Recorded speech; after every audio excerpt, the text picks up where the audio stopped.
I'd like to call the Charter Township of Chesterfield reconvene meeting from the April 12th, 2020 regular Township Board meeting. For today's date, Wednesday, April 20th, 2022 at 5:30, I'd like to call this meeting to order. Could we all stand for the Pledge of Allegiance?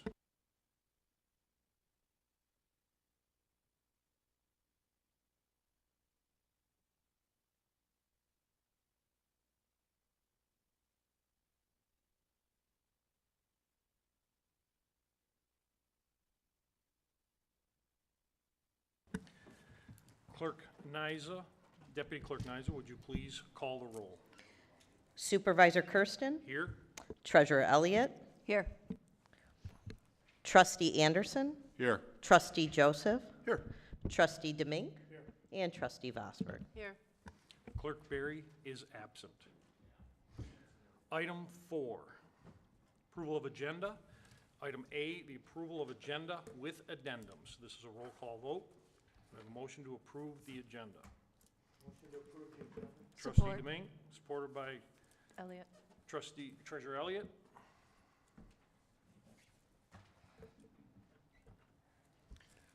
Clerk Niza. Trustee Demink? Aye. Treasurer Elliott? Aye. Supervisor Kersten? Aye. Trustee Anderson? Aye. Trustee Joseph? Aye. Trustee Vosberg? Aye. Item 5, presentations. There are no presentations scheduled for tonight's meeting. We'll move on to item 6, department reports. Mr. Sonnenberg, you have a department report in regards to a recent communication with Phragmites. Yes, good evening. We just wanted to make the board and the residents aware that we are now working, I will be the Phragmite point person for the township for the time being, because there's a lot of opportunity out there for Phragmites and Phragmite control, and I know it's a touchy subject, so I just got involved a couple days ago, but I'm looking forward to the opportunity to learn more and see what kind of possibilities they are to try to remedy some of these issues. So I know some of the residents have been involved. I'm looking to reach out to them and get a group of people and a committee to move forward to take on some of these issues. But right now where we stand is there's a group of people that want to do some research along the Salt River, and what they're doing is in-water drowning, no chemicals. So this letter that you have in front of you, the board has, that will be sent out to the residents along the Salt River. We'll also post this on our website with some additional details. But basically what they're asking for is, if you live along the Salt River, you'll receive one of these letters, and it just says that they're looking for access from the water line in and around the shoreline. If you're not comfortable with it, you can deny it, but it's just in regards to, they're trying to locate some people that will get on board to verify some areas, to do some testing in water. What they're gonna do is identify areas they can access. They're gonna drown these Phragmites and test them over this season to see if this will work and other areas that we can use this process. So it's just a testing experiment. No chemicals will be used. Like I said, we just got a hold of this letter. We're gonna put it on our website tomorrow, and then if anybody has any questions, take a look at the website, and then you can reach out to us. Thank you, sir. And just to restate, this letter will be posted in our public domains and social media pages. Any further department reports? Seeing none, item 7, the consent agenda. There are no items for the consent agenda. Mr. Supervisor, I'm sorry. Under department reports, would you consider board reports here? My mistake. That's okay. I just didn't know if we were going to do that. My apologies. Yeah. Trustee Joe, if you have an item, please go ahead. Yeah, just a bit of good news. The public safety liaison wanted to update the board on something that we've all been watching and concerned about, and that is Officer LeBeau. I know people are concerned about him and what his status is, and I'm happy to report he is, for those of you that don't know, Officer LeBeau is a Chesterfield Township police officer that unfortunately contracted COVID while on the job, and his, unfortunately, the disease hit him very, very hard, resulted in hospitalization, including intensive care. Officer LeBeau was on a ventilator for several months, and he was transitioned from the hospital to a rehab facility where he has been for the last few months. Officer LeBeau continues to get stronger every day. And I'm happy to report that over the weekend, a number of officers got together at his home, and through their own craftsmanship and donations, they built a wheelchair ramp. He is not able to walk fully yet, but they built a wheelchair ramp at his home. I spoke with Officer LeBeau today, and he will be leaving the facility tomorrow and returning to his home. But there was some issues involving Officer LeBeau's, unfortunately, his employment status here, and the liaison committee has worked very closely with Supervisor Kersten, and I'll tell you briefly, it is by all accounts, a work-related injury. The township submitted paperwork to the workman's comp outlining the very linear connection to his exposure, and because of the emergency orders and the governor's some confusion about CDC guidelines, and in essence, the long and short of it is, his workman's comp was unfortunately denied, and the township is working to fix that. But the other issue that is problematic is under the collective bargaining agreements for all of our employees, there are opportunities for leave, those being either personal or medical, and Officer LeBeau has been off on a medical leave. Under his contract guidelines, that medical leave actually expires in 12 months. That is part of the collective bargaining agreement. And so Trustee Anderson and I met with Director Kersten, and the review internally was that the supervisor has the authority to extend the medical leave to 24 months if they choose, and it is not something that the board needs to take into consideration. That is a supervisor prerogative. So I'm happy to report that the supervisor, who has been on this since day one and also very worried about Officer LeBeau, will be sending over a letter of understanding to the POLC as it relates to Officer LeBeau's situation. Just so everybody's aware, I did speak with Officer LeBeau. There's nothing that I'm sharing publicly that he has a problem with, that I received his permission before talking about this. And the reason I wanted the board to be aware of it is Officer LeBeau is going to be engaged in a very, very exhaustive rehabilitation. He has every intention of returning to his duties as a Chesterfield police officer, but in the back of his mind, he's also very worried about losing his health insurance and things associated with the expiration of his medical leave.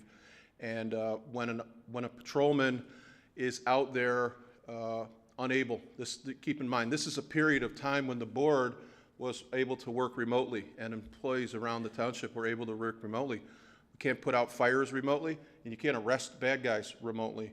He put himself directly in harm's way, and unfortunately contracted a potentially life-ending virus. It's important for him to know, as he has his rehab, that this board stands with him and behind him.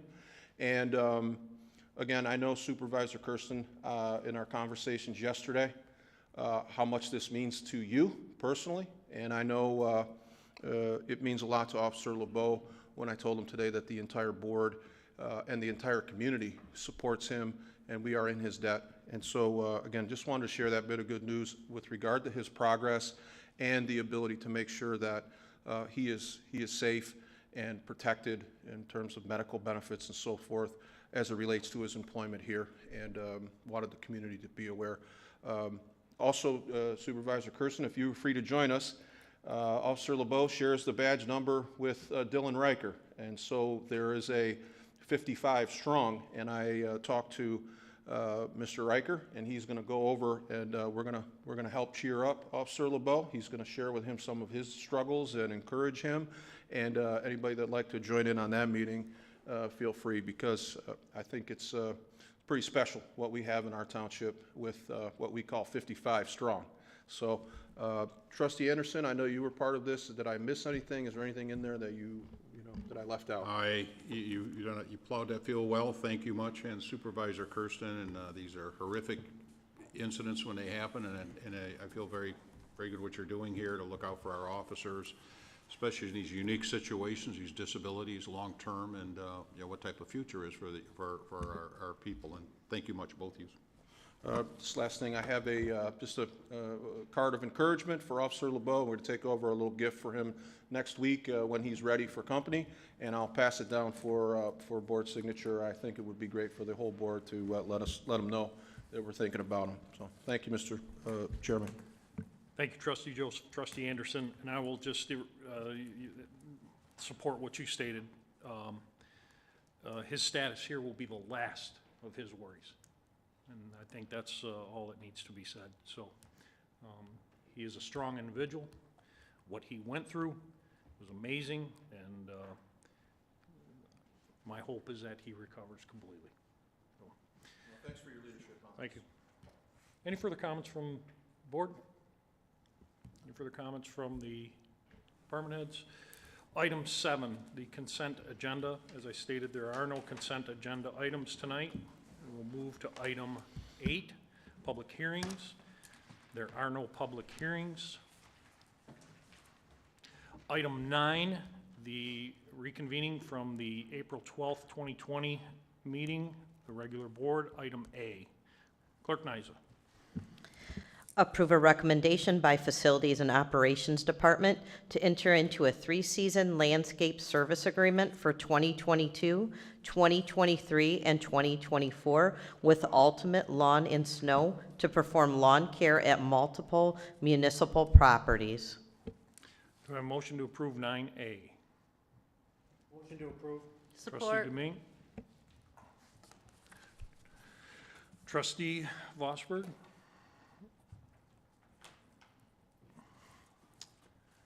Mr. Sonnenberg, if you may.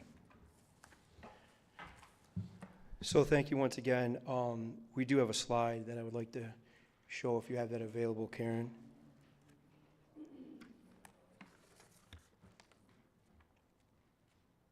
Sorry, I didn't mean to catch you.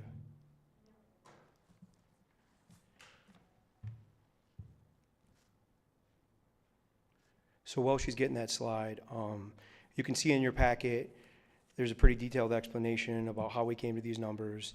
And when comparing the cost of the first season of the contract, the totals range from $102,600 to $219,121 for the same services.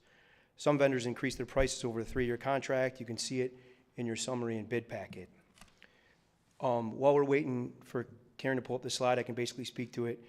You'll see that, like we said before, the township has well over 500 acres of property. In this packet, you'll see that the vendor is cutting approximately 233 and a half acres, and the township staff will still cut 226, almost 227 acres. And then we have another 70 and a half acres that are not cut. Just miscellaneous tree parcels and various parcels that we have, tiny parcels. So overall, we have 531 acres of property, roughly, that's covered by the township. And like I said, this vendor is going to cut approximately 234 acres in this contract. And what we did with this contract is we bumped up some services, for example, fertilizing, weed control, weed whipping. And I know in the past we've had similar contracts. We encompassed some of the Pollard Park work, ball field work.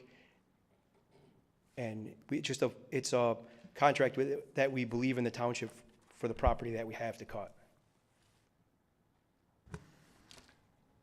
Thank you, sir. You're welcome. Any comments from the board?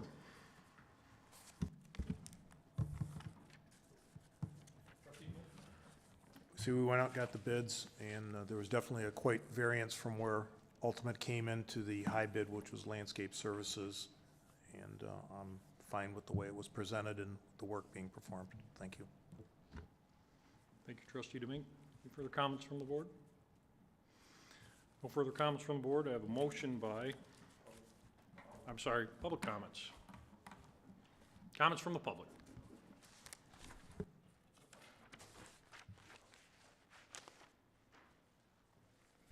John Spica, 53978 Connor Drive. In regards to Ultima Lawn, I'd like to see a 1-year agreement. The issue that I have is with this 3-year agreement, because with a 3-year agreement, we're locked into it for 3 years.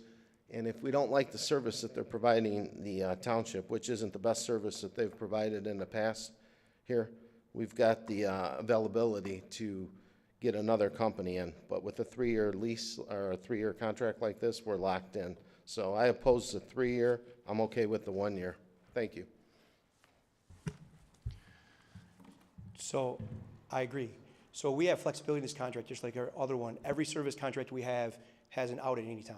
A written letter, and we can get out. So this is not, although we have the contractor locked into those prices, we have the flexibility to exit the contract.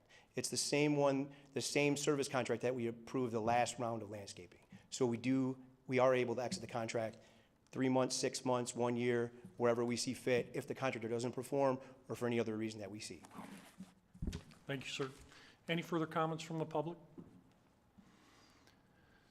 Seeing no further comments from the public, I will bring it back up to the board again. Any comments from the board? Trustee Joseph? Just a procedural comment. I appreciated Mr. Sonnenberg's presentation. Resident gets up and asks a question. He asked a question to the board, and I'd like to see the department heads stay out of it if they can, because the next thing we're going to get is a back and forth with department heads, which we've asked residents to not identify people by name and go at department heads. So I was prepared, as Josh was talking, to hopefully have the board answer that question, which is exactly right. Every contract we enter into involves a expectation of service. People don't perform what they're supposed to do, we get out of that contract and move on. So there was nothing in the 3-year that prohibits us in the speaker's position as 1 year versus 3 year.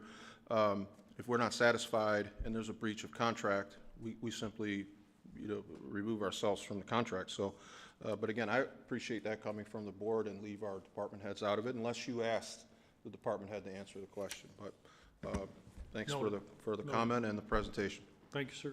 Any further comments from the board? I have a motion by trustee Domingue, supported by trustee Vosberg, to approve item 9A. Trustee Domingue. Aye. Trustee Vosberg. Aye. Trustee Joseph.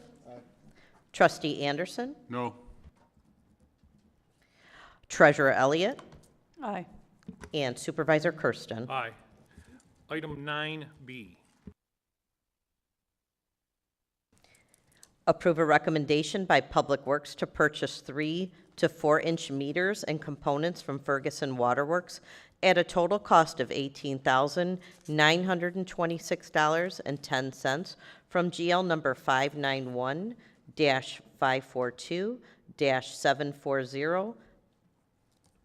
Do I have a motion to approve item 9B? So moved. Trustee Domingue. Support. Trustee Anderson.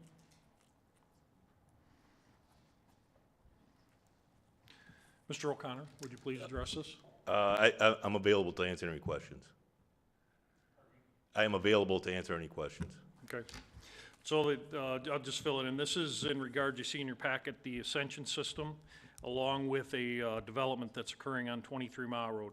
As previously stated at prior board meetings, there is a delay in ordering these specific items due to the current situation in our world, and also that these are directly being installed at those 2 facilities which are under construction. Did I miss anything? Nope, you got it. Thank you. Discussion from the board. Seeing no discussion from the board, I'll open it up to the public. Any comments from the public? Seeing no comments from the public, I have a motion by trustee Domingue, supported by trustee Anderson, to approve. What's that? Did I scared you? Yeah. To approve item 9B. Deputy Niza. Trustee Domingue. Aye. Trustee Anderson. Aye. Trustee Joseph. Trustee Vosberg. Supervisor Kersten. Aye. And Treasurer Elliott. Aye. Item 9C. Deputy Niza. This is a request by Public Works to purchase a block of approximately 111 hours at $90 per hour for GIS updates from Anderson, Eckstein, and Westrick, Inc., AEW, at a cost not to exceed $10,000 from GL 591-441-821. Do Do I have a motion to approve item 9C? Supervisor Kersten will make a motion to approve item 9C. Is there support? Support. Treasurer Elliott. Mr. O'Connor again? This request is consistent with what's happened for the last couple of years. We ask for a block of hours for AEW to do GIS updates. It is in the budget that was approved by the township under GL number 591-441-821.000. There was earmarked $15,000 for AEW for GIS updates. We're requesting $10,000 at this time. Thank you, sir. Comments from the board? Any comments from the board? Trustee Joseph. Yeah, I guess the question I have is, what are the duties associated with the per hour? So what would you expect to get out of hours labor with AEW? What tasks will they perform? That's a great question. You know, the GIS system, water and sanitary, we also include a couple other appurtenances. And we do have a feel for how much effort is required to complete certain tasks. And I don't know if that answers your question or not, but if you would like to.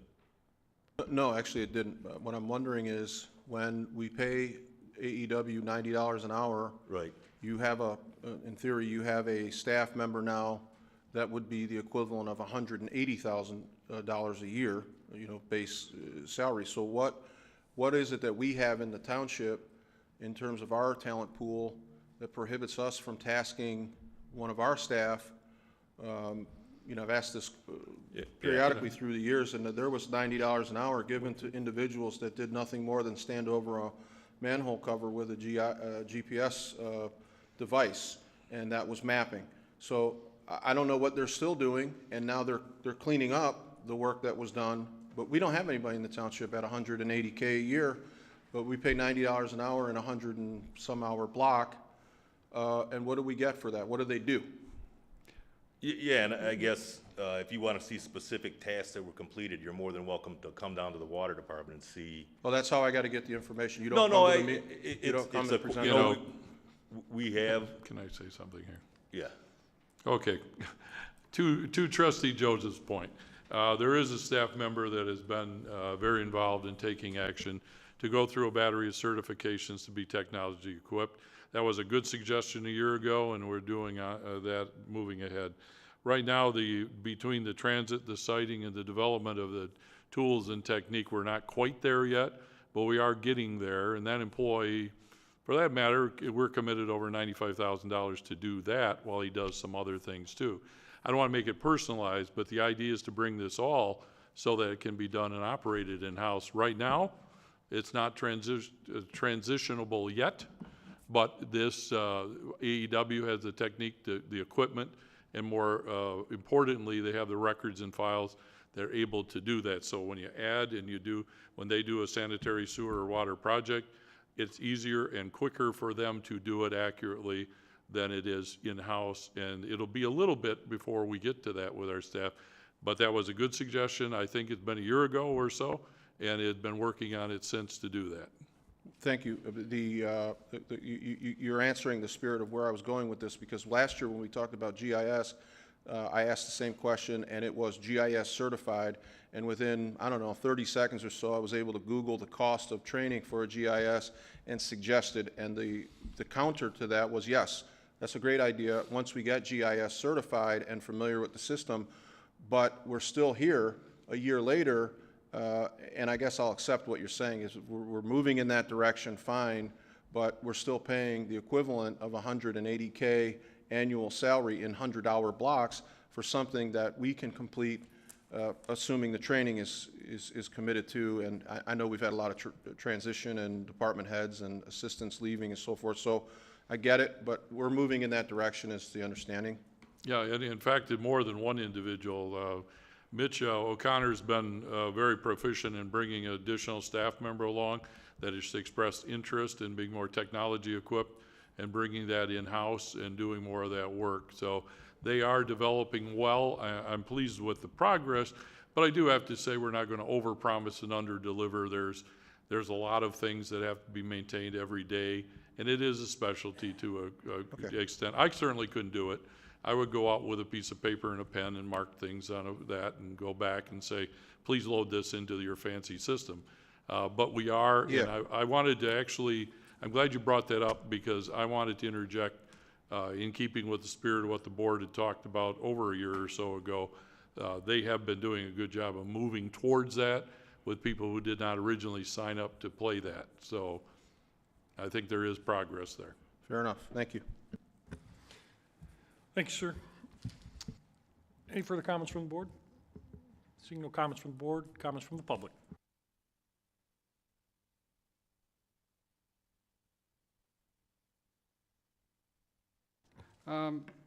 Fortunately, I have a very large electronic file of what goes on in the water and sewer department. And the GIS initial investment goes all the way back to Gordy Wilson. And at that time, the investment in the GIS technology and the expectation that it was going to save time and money because the people out in the field wouldn't have to go back and they could easily find manhole covers and everything else. At that same meeting, my notes say that there was a commitment for somebody in the township to take over GIS, and I'm talking 5 years ago. I'm not talking about last year. So it seems like we keep kicking the can down the road from my notes, and the savings that we were supposed to get 5 years ago, I don't think we're incurring them. So maybe we should actually put a timeline on this and make sure it happens, because my notes say 5 years ago there was a commitment for somebody in the township to get trained. Thank you. Any further comments from the public? Seeing no comments from the public, I'll bring it back up to the board. Any further comments from the board? Seeing none. I have a motion by Supervisor Kersten, supported by Treasurer Elliott, to approve 9C. Deputy Nyza. Supervisor Kersten, Aye. Treasurer Elliott, Aye. Trustee Anderson, No. Trustee Joseph, No. Trustee Demink, Aye. and Trustee Vosper. Aye. Item 9D. Item 9D, adopt proclamation number 2022-08 to recognize April 29th, 2022 as Arbor Day. Do I have a motion to approve item 9D? Motion to approve. Treasurer Elliott. Support. Support. Supervisor. Trustee Vosberg. Deputy Nyza, would you read the proclamation?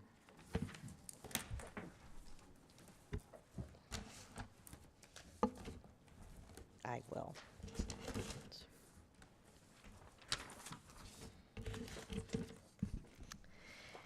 To recognize April 29th, 2022 as Arbor Day, whereas Arbor Day was established in 1872, making this year the 150th anniversary, and whereas Arbor Day will be observed on April 29th, 2022 throughout the nation and the world, and whereas trees play a significant role in our environment and in the quality of our lives by providing shelter for animals, as well as growing nuts, seeds, leaves, fruits, and whereas trees also provide oxygen and absorb carbon dioxide, allowing us to breathe clean air, and whereas we must maintain our precious heritage woodland, help prevent the shrinking of our forests, and preserve and protect the ecosystem for future generations who will inherit the trees we plant today, and whereas on Arbor Day, April 29th, we should appreciate trees and the crucial roles they play in our lives, recommit ourselves to protecting trees and our environment, and take an action by planting a tree, and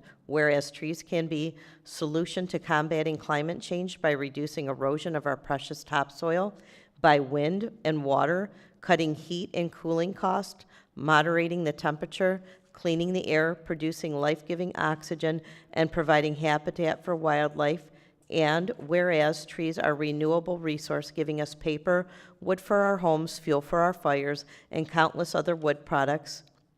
And whereas trees in our city increase property values, enhance the economic vitality of business areas, and beautify our community. And now therefore, on this 12th day of April 2022, which that was the original 20th day of April 22, on behalf of the Charter Township of Chesterfield, the Township Board of Trustees does hereby proclaim April 29th, 2022 as Arbor Day in Chesterfield Township. Thank you, Deputy Nyza. Any comments from the board? Treasurer Elliott. This proclamation is a step towards the standards for recognizing Chesterfield Township as Tree City. There are 4 standards, and the Tree City USA application checklist was included in the agenda packet. And standard 4 is to adopt a proclamation observing Arbor Day, hoping that we can again be recognized as Tree City again. Thank you. Thank you for the comments from the board. We did have a tree city designation historically here, and there was a lot of effort put into it, and this is an attempt to resurrect that. Just on a side note, we're working with an agency to provide trees for the township, and if anyone wants to join us, we're working on that plan to plant these trees throughout the township, just to regain that designation. A lot of effort was put in the past here, so. Trustee Anderson, please. Yeah, do we still have the Beautification Committee, or are you looking at? Working on that also. Okay, thank you. Try to resurrect that whole I know element they that was here used to historically. give out pines and Yes.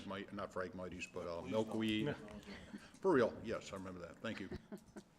Trustee Joseph. Yeah, the other element, which, I was really concerned about and something we saw come forward to the board is the Arbor Day designation helping achieve the Tree City. We had adopted some ordinances surrounding the preservation of trees, particularly in new construction areas where developers potentially want to, cut down trees in order to maximize lots or whatever. And the adherence to the Tree City and the Arbor Day was that we had developed some ordinances regarding construction practices, that there had to be fence around the drip edge of the tree, and they had to be, and what we found on a couple of occasions, and I think Attorney Anderson might recall, we had residents that came forward whose backyard abutted a tree, and they had pictures of construction equipment rolling over tree roots, and we had not really done a great job of adhering to the next phase of this, which was the enforcement of our ordinance. And so hopefully as we retool and get back to Tree City, we can pay attention to the other things that keep us, Tree City designation. So that's all I had. Just wanted to point out that the ordinance piece on the preservation is equally as important. Thank you. Comments from the public? Any comments from the public?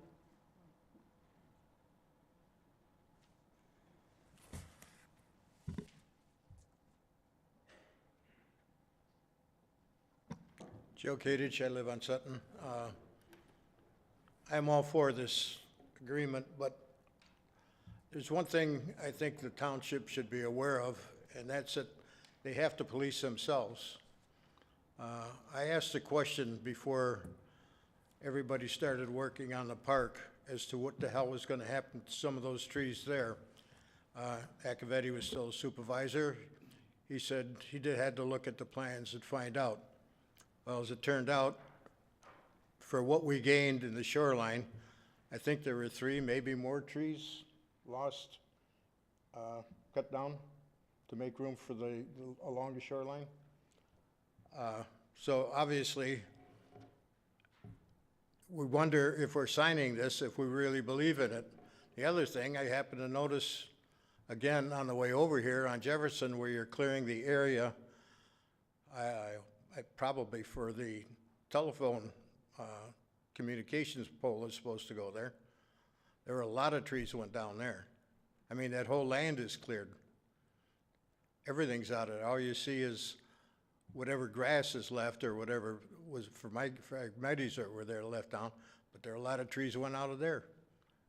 Apparently, it's okay to say these things, but it's not okay if something is in your way and you want to get around it. Thank you. Thank you, sir. Any further comments from the public? Seeing none, I'll bring it up to the board. Any further comments from the board? Seeing none, I have a motion by Treasurer Elliott, supported by Trustee Vosberg, to approve item 9D. Deputy Nizer. Treasurer Elliott. Aye. Trustee Vosberg. Aye. Supervisor Kersten. Aye. Trustee Anderson. Aye. Trustee Joseph. And Trustee Demink. Aye. Item 9E. A recommendation to approve a lease between Chesterfield Township and Anchor Bay School District for an agreement to lease 27,194 square feet of Sugar Bush Elementary School building located at 48400 Sugar Bush Road, which will be utilized for the township's first park and recreation center. Do I have a motion to approve? Supervisor Kersten will make a motion to approve. Do I have support? Support. Support by Treasurer Elliott. We'll have just a quick presentation in detail. One of the first things coming in and occupying the supervisor's role was, it wasn't anything new, I think everybody here recognized it, was the cramped space and running a Parks and Rec program. Number one, out of a senior citizen wing of the operation, where we actually had 5 employees in one office trying to run programming and services from. Then on top of that, a tour of our highlighted area, the Boy Scout Center, Youth Center at the end of Sugar Bush Road, all didn't look well for the township. Didn't look well, was problematic to operate from. There were, obviously in COVID, there was a lull. But there were concerns about how this Parks and Rec department operated, and then with programming and spacing. We had an opportunity right off the bat to enter into discussions with the Anchor Bay School District and Superintendent Jankowski. Actually met with them, saw what their vision was, what their plans were for their schools, and the opportunity of leasing space within the Anchor Bay or Sugar Bush School. As you all know, we toured it, we looked at it, we came up with ideas on how it could enhance our Parks and Rec programming, our Parks and Rec staff, and benefit the community with a Parks and Rec program overall. And again, several of you board members know more about the issues that the Parks and Rec have had over the years. So the discussions, I'll just summarize it, and then we'll have a more detailed presentation. But there are two options, and some of the background also is we also included the Chesterfield Library. And that is an opportunity, I think, that, and speaking with them, that is still on the table, and partnering with the township in that building. But the first initiative and the first goal was to at least secure the building and take a look at what spacing and what size, what would impact our operation and what we could use. So we came up with 2 options. The 2 options are in front of you. They are both acceptable options. I would like, and I would request that we enter into the larger, the 27,194 square feet lease option. You'll see in the package that was given to you, we've reviewed it at several levels. We've presented it to you, so if there's input. At this point, Deputy Duchesne, if you want to pick up the package on the administrative side internally of what we looked at and continue on. I think the basics are pretty well covered and laid before you. We did a extensive review, as you can see, including legal, financial, and operational. It is supported in the township's master plan and concept. It is supported by Recreation, Leisure Services and Recreation Director. It is supported by the scope of the master recreation plan that's also been adopted by the board. So it fits in all categories. Its location works out to the best interest of the township based on major roadways and in a location that has already been planned to work in harmony with the area.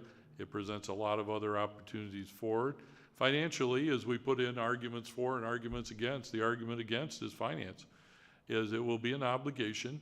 I do say the one thing that I can add to this that was not in the packet is depending on what the township does with the youth center, there is $30,000 annually that goes into a building in less than priority condition, and that $30,000 would then be also able to be changed by the board to be addressing the cost of the recreation center. So that is one more financial aspect for you to consider. Otherwise, the lease terms have been reviewed by Township Council. Operationally, we have, the board has approved a recreation programmer for this year's budget. As the Township Supervisor said, there is no place to put said programmer because inherently the department is a little room over here attached to a CDBG funded senior center. So we can't really place somebody in there that works operationally efficiently until they have a recreation place to work. So that would provide that. That has already been budgeted. So to a great deal, there would be an additional cost based on the maintenance and square footage, and having run rec centers for many years, they are unusual beasts because they have strange schedules. They have everything from cake parties with corresponding frosting in the carpet to gymnasiums, which is rather typical of running in schools. So we use some, there's a lot of extensive background to look at it, but we're maintaining cleaning costs at $1.97 a square foot under our contract, which is well less than half of what even the school cited as a cost in maintenance. So taking that over in portion of that is a cost savings for us is what was proposed by the district. I can answer any questions that go into it, but there has been a lot of detail and initiative put into this. I know the supervisors put a lot of hours working into it here and there, and many of you have, I think all of you now have visited the site, and you're more familiar with it than I think we need to say at this point. But that's really where the issue pivots on a commitment for the 3 years in the lease and the amount of funding that you would commit to a recreation budget. Just to follow up on, piggyback on some of those comments in front of you, Amanda presented an email to me and I forwarded on to you about some program enhancements that are beneficial in this space. And her discussion, she's very excited about this opportunity should it be approved.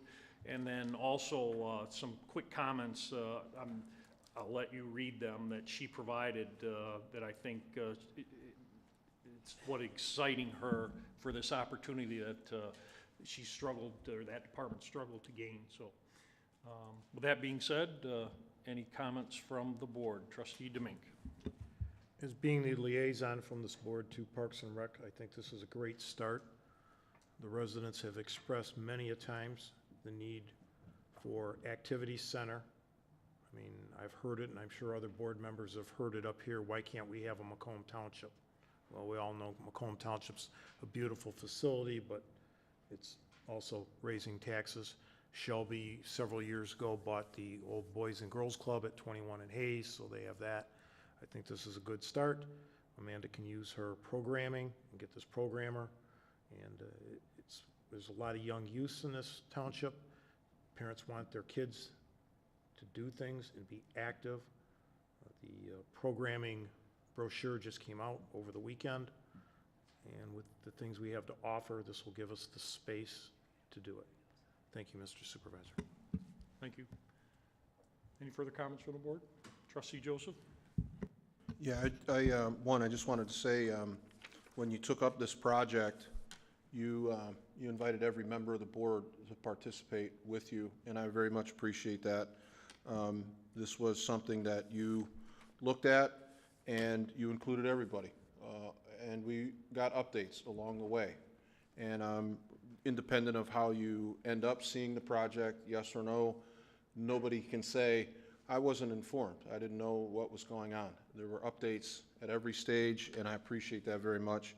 The other thing I wanted to comment on was in our packet, and wanted to share, there's perspective from every department head that could be impacted, from our finance through our director of finance, our director of leisure services, and everybody was consulted to give Mr. Palin, our planner, to give some perspective. And the standout for me was the comments from Ms. Bauer, who said that currently the two major factors keeping leisure services from achieving its fullest potential are staffing and space. When these factors align to the growing population, the township will see a soar in programming, community relationships, and business potential. She goes on to say the potential for new interactions, customer retention, and meeting the needs of the community is endless when we have room to grow. And I think that's a great vision from our leisure services director. I'm glad that she's seeing a potential building with meeting, the programming challenges that will come with that. My concerns are along the lines of Director Duchesne, and that is the finance and the plans to cover the cost of the lease. And I heard you mention two things. One, was it accurate that we are roughly $30,000 annually in the maintenance of the youth center that is currently not usable and not really accessible? I believe there's nothing going on there except maintenance costs. Was 30,000 the number? Yes, that's correct. They do have some programming there. I woefully must report, because most of it came, to my knowledge, by complaint. Yeah. The conditions when they have to use it over there. No, I was aware of the condition of the building and so forth, but the other thing that I wanted to clarify, which I wasn't real clear on, is the part in our packet that involved the contractual relations, the custodial maintenance at $1.97. I wasn't understanding exactly what you were saying there. Was the $1.97 per square foot inclusive of the annual, or is that would that be an additional fee that the township would have for custodial services? That would be the portion the township, for what the township uses, would be part of our annual operating costs. So that would just illustrate the township, not to get into a lot of history, because I think we all have advanced in the negotiations, but there was an initial time that the school board was quoting in terms of $5 a square foot if they maintained the sections we use too. I see. And that we left that to find a better plan. So the entire cost of leasing the 27 option 2 amounts to what is our annual obligation to the 27,000 square feet? $73,967.68. And then the $1.97 that you're talking about custodial is in addition to, so that'll be an additional 53,000? 53,572, No, I see it, I just don't see the link. I just, that's inclusive, so now we're at 125 out, that we would spend for that facility. Right. Your additional outlay from where you are with the recreation budget, I don't want to miscite it at 646, I think, obviously, but if that's our base number, we're going to increase it. We use that to illustrate scenarios, so you would know, the board, when jumping into this, knows that there's additional cost to clean, maintain, and those are the illustrated costs based on the square footage under contracts that we have available. Okay, I don't, not all the residents get the agenda packet, and we have it on our, I'm just going off page 54 in our agenda packet. So we have a annual lease fee, $73,967, custodial maintenance annual, $53,572.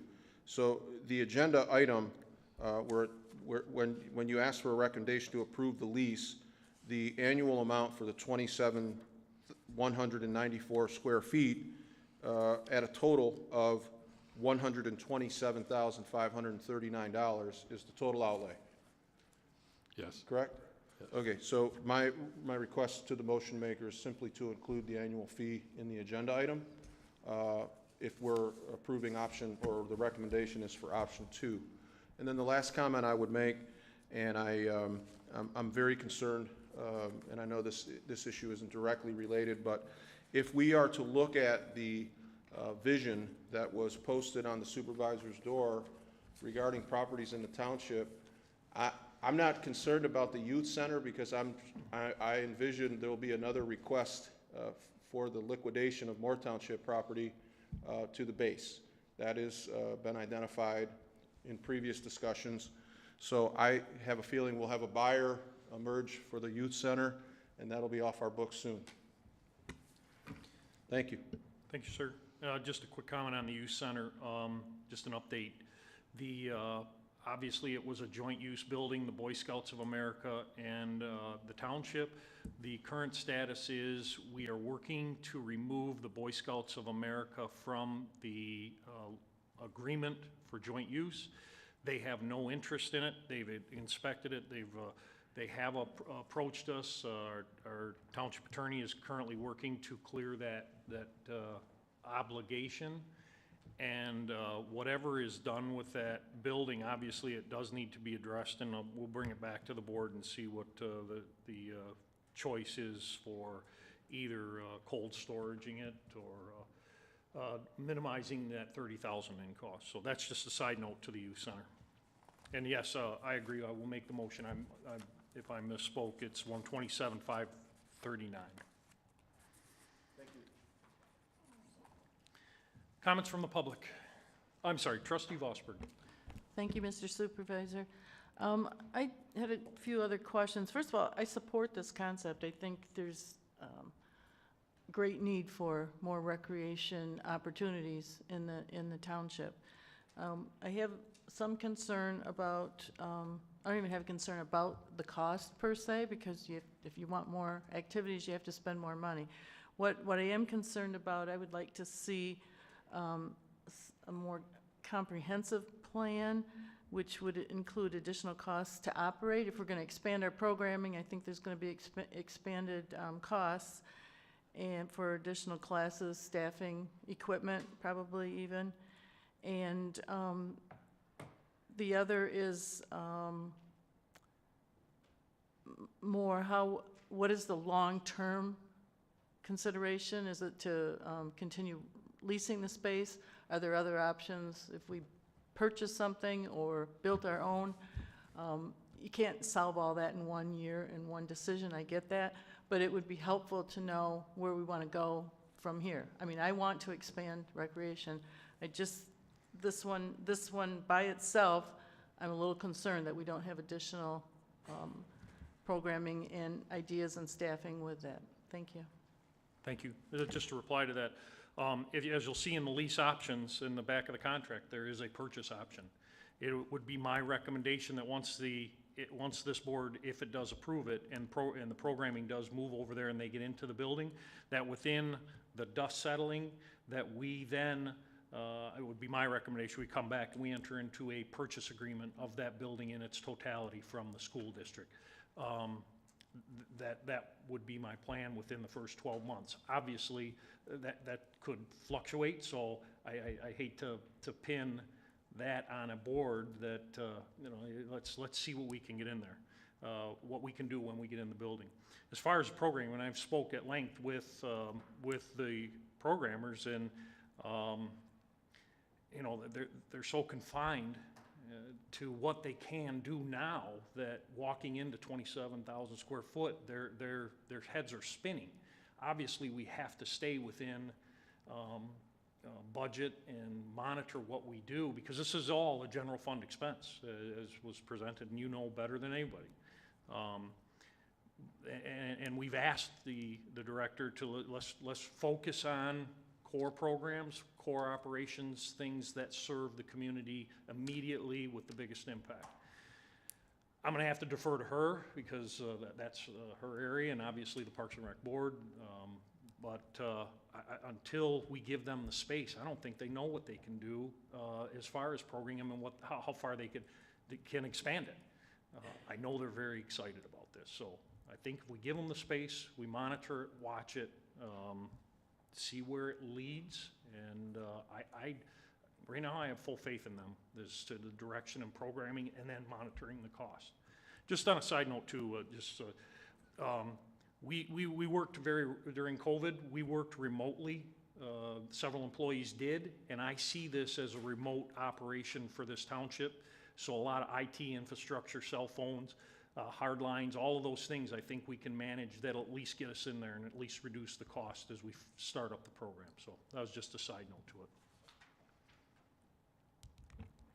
So in response to that, you're saying there shouldn't be that much of startup to adapt the building to our purposes? I don't see it as a huge expense. I know there will be costs, I'm not denying that, but I think a remote location is very practical. And now that we have the infrastructure due to COVID within our building, there are a lot of remote services that can live there where we're not, we can maybe able to save on phone lines, internet connections, all of those IT management connectivity with the building. So I think that'll be a savings, and I don't plan on coming back for that request. Okay, thank you. Trustee Anderson. Thank you. Echoing Trustee Joseph's comments, I thank you, Supervisor, for inviting us and the respective township stakeholders to view this campus. Kind of had some memories there. I had 3 of my own children graduate from this school, so I could kind of look at the ghost to a degree. My support, I'll be straightforward on this. I believe that this is something that's a benefit to the township, the concept. Problem I have, in the question I had for the supervisor, that day when I walked through, and I said, you know, I like this. I says, I'd like to see a line item or line items on where are we going to recoup the money for this investment. And I'm looking on this, our funds under financial or resource considerations. Our funds budgeted? No.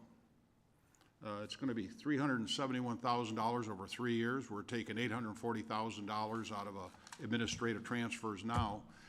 This is a tremendous idea if we weren't spending money like drunken sailors, something that would benefit everybody that I cannot support just by the spendemic or whatever it's called of this board. So it's a tremendous idea. I'm interested in what's going to happen with the youth center. We're putting 30 grand a year, is it in there? What's going to happen to that property? Anyhow, I'll let it go right there. Thank you. Thank you, sir. Any further comments? Comments from the public?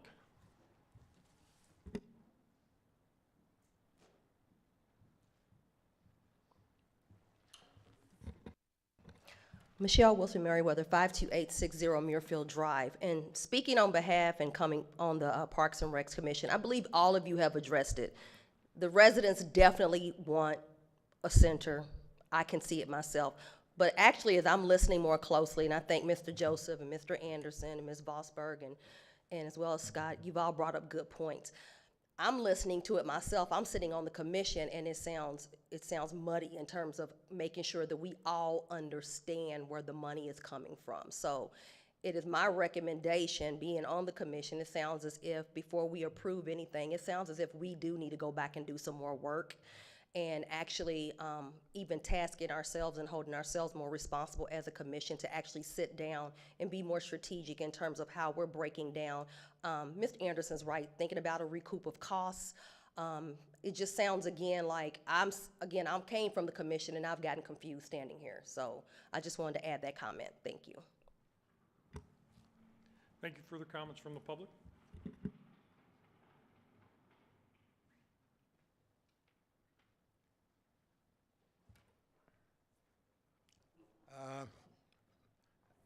I just have a comment that I broached this to Dan Accavetti a number of years ago as an alternative place to put this. If anybody's, and I don't know how often or if ever, anybody on the board goes over to the water building, which is, I don't know how many square feet, it's huge. Josh, how big is that building? The front part of the water? Mr. Kadich has stated previously, Okay, addressed the then, board. well, you tell me, how big is the front part of the water building? I can't answer that offhand. Okay, but if anybody as it goes there, and I've gone there over, God knows how long I've been living here, there were 6 people in that building, is the most I ever saw. And there's gotta be easily, I don't know, maybe 60,000 square feet, 40,000 square feet in that building that only had 6 people working there. And I always had a problem with that because it was not only the cost of that building, because you were still paying the mortgage on it, and it includes the building in the back where they've got the equipment, but just the front part of that building, if you take the heat, the air conditioning, the lighting, and the other maintenance goes into that thing, and you were doing it for 6 people. Now, here's an opportunity to, a building that you own or almost own, or just still paying a mortgage on that you're obligated to finish. Why not take a look at that? It's going to be, there's a lot more room than the 27,000 square feet you're looking for. It's got a big parking lot that's well lit. I even suggested that they put the library there. But, you know, right now you got a building that's almost vacant, that you could do the same thing you want to do. Just take a look at that, compare the costs of going there as to what you're going to put out over the next 3 years, and then again have to look for a place to put a recreation area. I suggest you do a little bit of homework in it. Just take a look at it. Thank you. Thank you, sir. I was just informed it's 35,000 square feet of,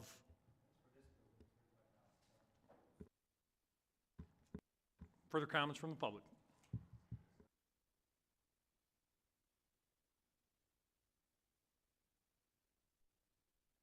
Paul LaFata, 48055 Mallard. I've always been taught to challenge the data. Ms. Trombley in Finance Department, I had her religiously forward me all of the utilities for all the buildings, gas, phone, electric, water, and I went through them. That's how you find out if you have problems. The youth center, utilities, even in wintertime, never went over $1,200. So I'm trying to figure out what other expenses that were in the youth center, and I also understand that F&O used to clean it. So I'm trying to figure out what expenses besides utilities add up to $30,000 a year. That's one question. The other one is number 4 in the recommendation. It says that there'll be a 19% growth in the department budget, but doesn't have, it should be a 19% growth in the department budget deficit. This is added deficit to the general fund. I have an issue with that. Plus, the insurance, staffing, and equipment hasn't been finalized, which is going to add to the cost. The other thing is I still think there's a conspiracy to hurry up and get out of this because the ES implementation plan has to be satisfied before the 1st of 2023. The only other thing I have to say is I grew up in St. Clair Shores. St. Clair Shores has wonderful, parks, recreations, and what they did is they went to the residents and they told the residents and they asked them, you want really nice parks, you want recreational facilities, you want ball diamonds and everything else. The problem is they don't fund it from their general fund. They ask the residents, they put it to the residents, they put it on a ballot. Do you want parks and recreation? If you want it, it's going to cost you X amount of mills. Right now, our general fund budget is hemorrhaging, and we can't afford this. So besides, everybody likes parks, everybody likes, recreation, and it's a good thing, but nobody's looking at the big picture and what this is doing to us financially. Our parks and recs are draining the general fund right now. So you need to take that in consideration. Thank you. Thank you, sir. Further comments from the public?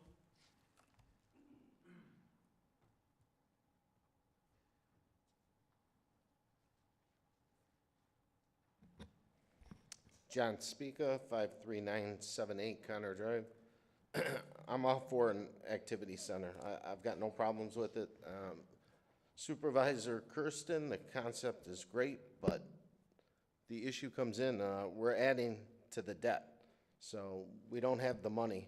And so we're adding another $127,539 to our operating budget deficit. So that's going to put us over $4 million if you keep following the math since you've came in the office on what we're adding to our operating budget deficit. The other thing is, I mean, you know, Paul's spot on. You know, he gets criticized when he uses the word conspiracy, but, you know, he's right on with this because we've got a youth center. We've got a facility, which I'm going to ask the board, I'm going to address the board instead of asking Josh that, is it bought and paid for? Do we owe any money on it besides utilities? We've spent money on that facility. I mean, we've had all the lighting that I've been told replaced in that building, and we've spent additional money in that building. So if the goal was to sell that building, why would we throw good money at bad money? And this just, to me, falls in place with, you know, again, going back to the former supervisor's office with the X on the board as far as part of the property that we're going to sell for the F-35s, because I think we should go back to the drawing board. We should look at this, and we shouldn't be too eager to jump in to something as far as selling the property, and because that's the game plan. I get that. I know what the end game is. But let's look at this, and I'm not for adding $127,539 to the debt. Thank you. Thank you, sir. Any further comments from the public? Seeing no comments from the public, I'll bring it back up to the board. Any comments from the board? Trustee Joseph. Yeah, Mr. Supervisor, I think, and I guess before I get too deep, is there any kind of time sensitivity to the acceptance of the lease conditions? Have we made any indications to the school district that we would enter into the contract by a certain date or anything along those lines? No. So in light of the fact that we don't necessarily lose the opportunity, listening to Trustee Vosberg and the questions about programming, we know that we offer programming as a service, and we don't expect Parks and Rec to necessarily, you know, return money to the general fund through programming. We know that providing services and program, there is a cost associated with that. It is generally accepted as, you know, something we provide residents with in terms of the leisure services that we afford them. So it is not out of line to say, what will the new programming in a 27,000 square foot building, what will that add in terms of cost? So that question is posed, and then we hear from the Vice President of the Parks and Rec Commission who says, we really haven't discussed that in great detail, and maybe we should take that up as a matter of providing the board some insight into what the programming would look like.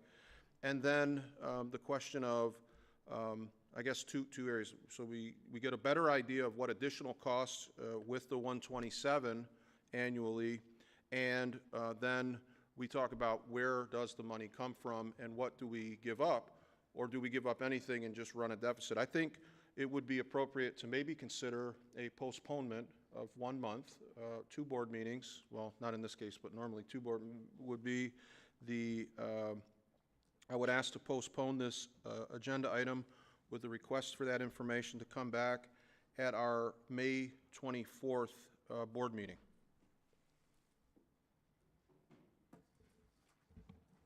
So that was a motion to postpone until May 24th.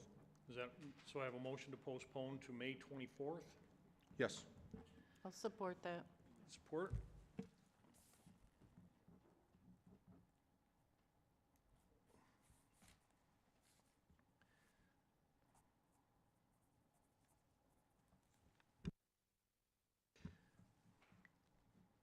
So the original motion to approve, there is a superseding motion by Trustee Joseph, supported by Trustee Vosberg, to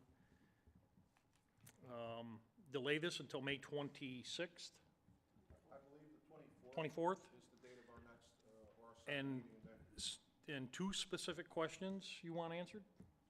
Yes, sir. I'd like the board to be provided with an overlay, it can't be detailed, we understand that, but an overview of the cost associated with programming, the anticipated programming, something I think our director could answer fairly easily, and that would allow the commission to also take this up.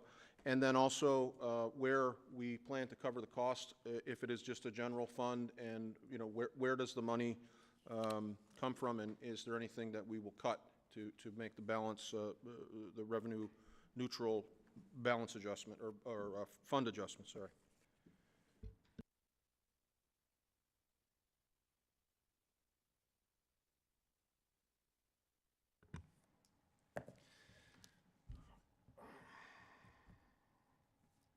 Okay. I have a motion by trustee Joseph, supported by trustee Vosberg, to come back on May 24th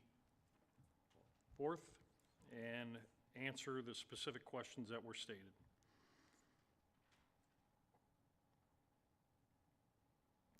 Deputy Nizer, call the roll.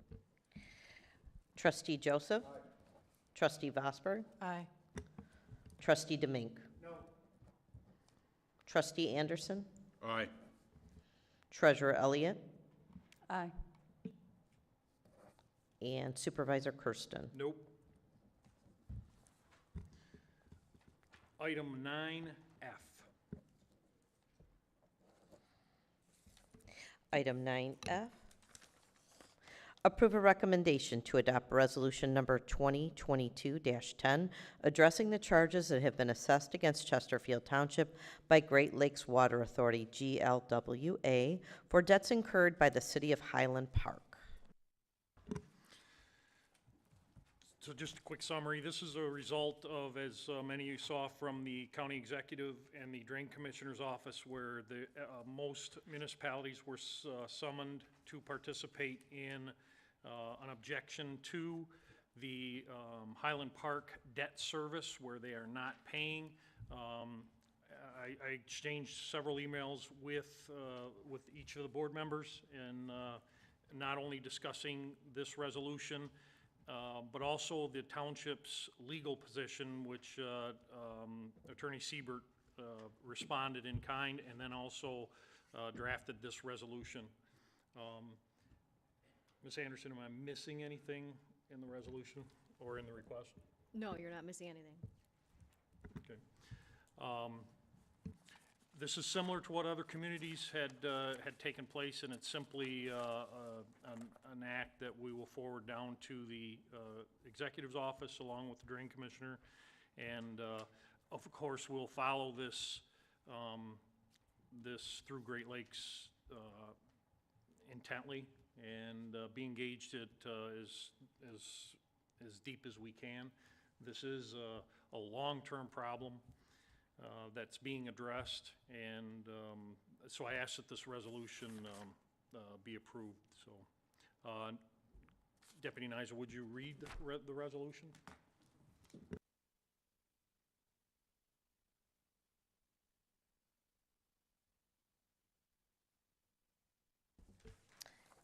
Resolution addressing the charges that have been assessed against Chesterfield Township by Great Lakes Water Authority, GLWA, for debts incurred by the city of Highland Park. At the regular board meeting of the Charter Township of Chesterfield, Macomb County, Michigan, held in the township's municipal offices in said township on April 20th at 5:30 p.m., the following preamble motion for approval. Whereas Chesterfield Township executed a water service contract with the City of Detroit and its Water and Sewerage Department and Board of Water Commissioners pursuant to the terms of which the city provides water services to the township, and whereas in 2015 the contract was assigned by the City of Detroit Water and Sewerage Department to the Great Lakes Water Authority, and whereas prior to the city's assignment of the contract to GLWA, the city provided emergency water services to the city of Highland Park as the result of of a determination by the state of Michigan that Highland Park's water treatment plant posed a public health risk to Highland Park residents, and whereas the city of Highland Park failed to perform necessary repairs to its water treatment plant as requested by the state of Michigan in 2012, and whereas for the last decade, the city of Highland Park has made only partial payments to the city of Detroit and GLWA for wholesale water and sewer charges, and stopped making payments to GLWA in 2021, and whereas GLWA has charged and continues to charge customers, including the township, for the unpaid debt of the city of Highland Park, and whereas GLWA intends to continue to invoice the township for the debt incurred by the city of Highland Park, and it's estimated that GLWA will have charged the township $657,000 through fiscal year 2023. And whereas the contract provides that all claims by a party to the contract alleging a breach may first be submitted as an alternative dispute resolution process.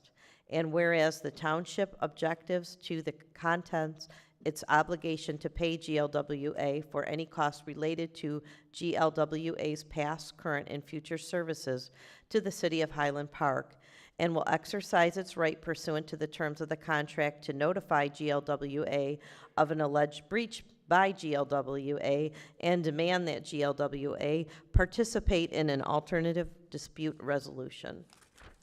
Now therefore, be it resolved by the Township Board of the Charter Township of Chesterfield, Macomb County, Michigan, one, the Township Board of the Charter Township of Chesterfield hereby request GLWA to cease and desist invoicing the township for past, current, and present debts incurred by the city of Highland Park. 2, the township requests that the state of Michigan to become directly involved in negotiating and resolving this current dispute. 3, the township requests the state of Michigan to develop a solution to the city of Highland Park's long-term infrastructure needs. 4, the township requests GLWA to reimburse the township for all payments made by the township relating to the city of Highland Park's water service debts to the city of Detroit and/or GLWA. 5, the township demands that GLWA participate in an alternative dispute resolution pursuant to the terms of the contract to address claims by the township that GLWA has and continues to charge the township for debts incurred by the city of Highland Park in violation of the terms of the contract. Thank you, Deputy Nyzet. Do I have a motion to approve the resolution as read? So moved. Support. Trustee Osberg, supported by Trustee Demink. Comments from the board? Trustee Joseph. I would really be very enthusiastic about this resolution if we just were focusing on number 3 of the last page, which is the township requests the state of Michigan to develop a solution to the city of Highland Park's long-term infrastructure needs. I think anybody who's been watching this over the years knows Highland Park is really in a tough spot, and I think even watching Commissioner Miller's presentation on various news programs when she was in a debate with the chair of the Great Lakes Water Authority acknowledged that this isn't the suburbs beating up on Highland Park. This is a statewide problem, and that the state has an obligation to step in because this is really, it's very destructive to see relationships where one municipality is pitted against another when it is something that the state is aware of, and I would hope sooner rather than later that the state steps in to alleviate this problem because it's contentious and everybody knows the situation. It's been going on for years, but it's hurtful, you know, when you see the Facebook debates and the animosity towards, you know, Highland Park and their, you know, freeloading and the grifting and all that. But the reality is it's a very poor community that is struggling. Again, not the responsibility of the residents of Chesterfield. So I agree with this proclamation and joining in with other county municipalities. But the hope is that the state steps in soon because this is really tragic and it is something that the state has known about and should weigh in on. and relieve this potential, problem between the municipalities. So I'm glad that you have been a part of this and participated in the press conference to call attention to this, and hopefully, our proclamation helps to get some resolution. Thank you. Trustee Domingue? I concur with Trustee Joseph. It's definitely a state problem, but we all know we can't quit paying it. We've been advised by council. I've talked to Bob myself. Chris, I'm sure you've talked to other board members. We can't quit paying it because we're going to end up in a trick bag on it anyways, but the state needs to step in because, we all have to pay enough. I don't like paying extra things, but I pay it and I just grin and bear it. So, but thank you, Supervisor, for addressing this and going with the Great Lakes Water and to see if we can come to some resolution along with Candace Miller. Can't take any credit for it. It was just an event. As the Trustee Joseph stated, this is a long history. This is well before. So, and yes, it's a sad event for that depressed community, but as stated, this isn't about their matters. This is about the residents here paying for something that we shouldn't be paying for. So, comments from the public?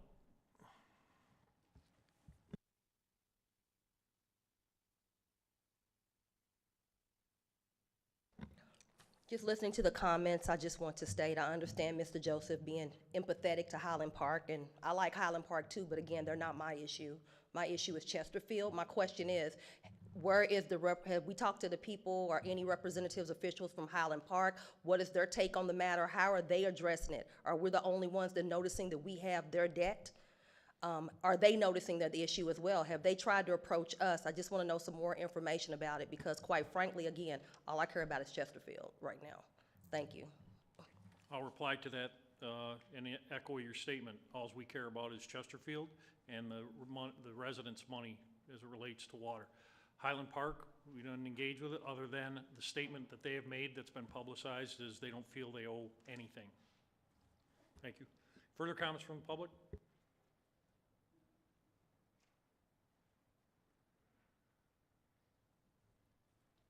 Paul LaFata, 48055 Mallard.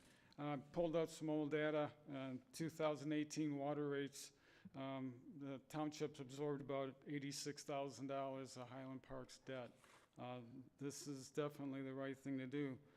The only thing is this is not the only thing that the township is paying for right now. We're paying for excessive water leaks before the water even hits the 5 meters that come into the township. The residents are paying for water leaks within the township for what happens between the 5 meters that come in from Great Lakes Water and the meters on their houses that should be looked at. But if you're going to look at something, look at the overall picture. And I'll send the board an email, but there's roughly $3.4 million going down the drain every year for water leaks before they hit our township that the residents are paying for because it just goes into the fixed cost. The other thing is there's other things that impact our township residents. There's expenditures from the County Drain Commission in the past, $400,000 for Anthony Morocco suing the city of Detroit for repairs that haven't been done. There's issues with 1986 contractual agreement for the Northwest Interceptor. After 33 years in service, there's been no recognition or any repairs done on that line, and we got offered it, and it's still good until 2026. There's a lot of issues. We have bond debt money being held. There's our 7% of a $12.5 million insurance payment that was about $840,000 that the township's going to pay over $450,000 over the next 20 years. There's a lot of issues that go into why the township water rates are what they are. And I think really we should look at resolving them before we think about raising the water rates. Thank you. Thank you, sir. Further comments from the public?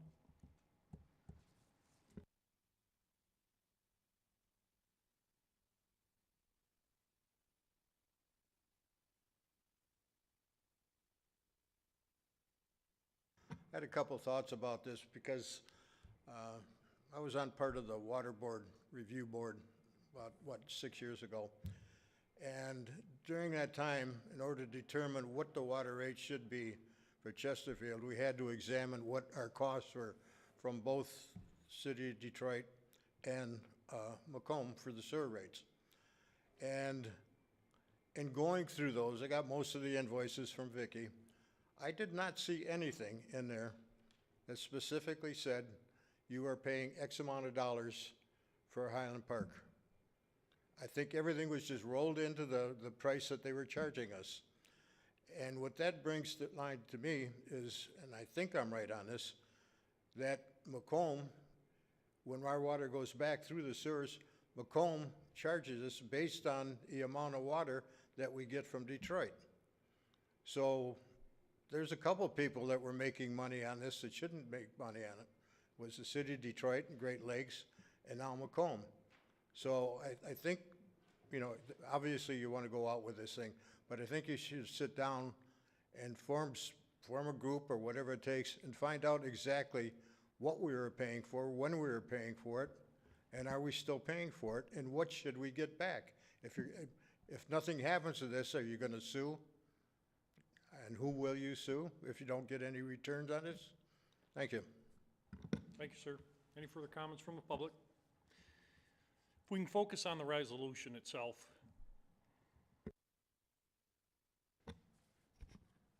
John Spica, 53978 Connor Drive. I agree with what everything has been said. You know, I care about Chesterfield and the residents.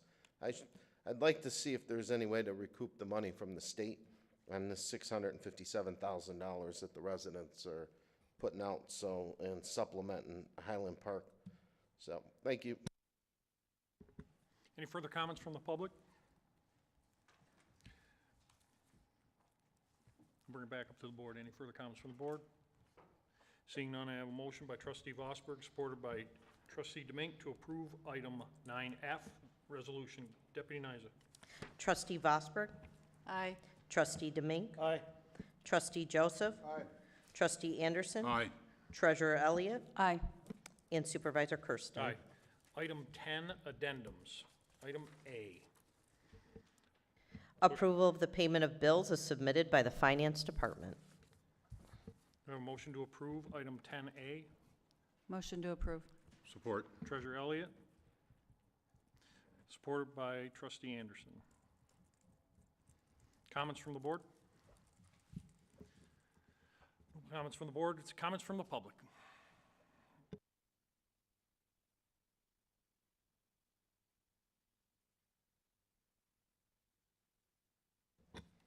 John Spica, 53978 Connor Drive.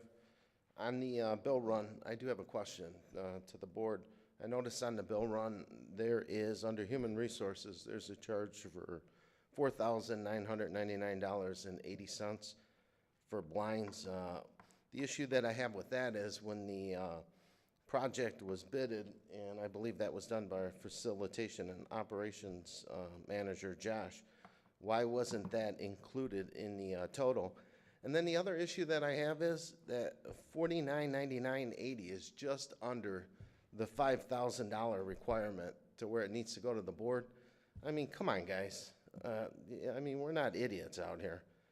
It was, in my opinion, is it was intentionally done so it wouldn't have to go to the board for approval. But, I mean, that's ridiculous. When anytime we bid something out, we need that. We have the software to do it, too. We're not utilizing it, so. Thank you. Any further comments from the public in regards to item 10A? Bring it back up to the board. Seeing no comments from the board, Deputy Nyza. I have a motion by Treasurer Elliott, supported by trustee Anderson, approve 10A. Deputy Nyza. Treasurer Elliott. Aye. Trustee Anderson. Aye. Supervisor Kersten. Aye. Trustee Joseph. Trustee Demink. Aye. Trustee Vosberg. Aye. Item 10B. 10B, approve a request to cancel the regular Township Board meeting of April 26, 2022. Do I have a motion to approve item 10B? Motion to approve. Support.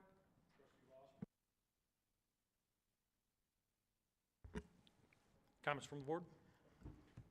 Trustee Joseph. Yeah, just a quick one, Mr. Supervisor, and I meant to point this out at the beginning of our meeting, but since we're canceling the April 26th meeting, I would just point out that our agenda indicates that the next regular board meeting is May 20th, and I think that's just a simple typo, and that our board meeting is May 10th. So That is correct. The clerk made a note of it, an error in this agenda, and she will correct it. Thank you. Publicize it. Thank you. Right. Any further comments from the board? Comments from the public? Seeing no comments from the public, I have a motion by Treasurer Elliott, supported by Trustee Vosberg, to approve item 10B. Deputy Nyza. Treasurer Elliott, Aye. Trustee Vosberg, Aye. Supervisor Kersten, Aye. Trustee Anderson, Aye. Trustee Joseph, and Trustee Demink. Aye. Item 10C. 10C, approve a recommendation by Facilities and Operations Department to modify and extend current contract with Emate Work Order System.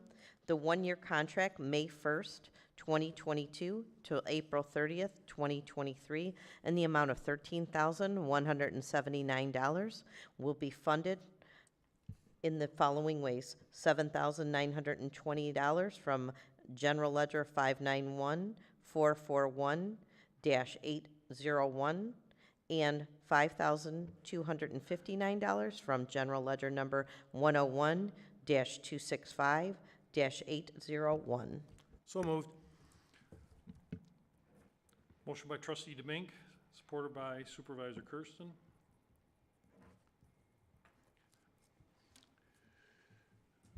Mr. Sonnenberg, please. Good evening. Just a real quick backup on this. This really is a stopgap for us to get to BSNA. I know the long-term plan, we've invested in BSNA. We're planning to migrate to BSNA. BSNA Cloud is not ready until next year, we've been told, so we need a stopgap, and this is that. We're going to continue using our current system, and the idea behind the additional cost is we are onboarding our DPW staff. Our facilities and operations staff's been using this for a couple years, and now we're bringing in the DPW folks, and that's what adds to the cost. And in our current system, our group alone, we have about 8,000 work orders. So our team is taking advantage of the system, and there is some good data coming out. You're able to get in the system and research time and material that are spent at each project in each site. So as that system, the longer we use it, the more we put the data, and we can migrate the data into BSNA, it'll be a positive tool moving forward. Thank you, sir. Just to piggyback on top of that, as he stated, this is an implementation that's going to take a couple of years to get, and this is one module or one component to centralizing all record requests within the township. So, discussion from the board. Seeing none, discussion from the public.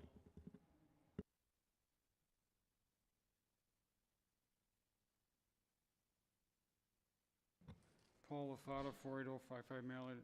I just have one question.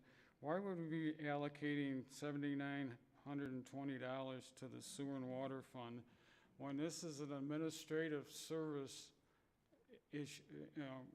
item, and we already charged the sewer and water department an administrative service fees? This I don't understand. Thank you. Thank you. I'll answer that. Some of the components in the wireless iPads that are used throughout the field are all reporting into one database. So this is deployed throughout the facilities. It is being deployed throughout water and sewer, and we're going to expand it at every level that we can moving forward. So that's why they were charged. Any further comments from the public? Any further, bring it back up to the board? Any discussion? Trustee Joseph? Just to clarify, I'm not sure I understand the deployment issue, but the question about general fund versus water department, this is not a administrative fee or a fund transfer fee associated with maybe cleaning the building or anything like that. As I understand it, this is operational as it relates to tracking work orders that are done specifically by DPW employees. So this is a DPW tool in the same way that, I don't know, any other tool that's used to to complete the task is done. This is just a simple mechanism for keeping track of system. It's not a general fund item in any way. That would be captured under what the administrative fees typically cover. Is that a fair statement? Fair statement. It's a fair statement, but it's based on licensing numbers and who uses them based on their iPad that's utilized. No, I understand that. I'm just saying that the question was posed that this is a general fund, but the general fund is already compensated for administrative fees. This is outside the scope of that. This is a tool that is used and it's broken out, water department and another department, because that takes into account the number of users from each department that are accessing this particular tool. Correct.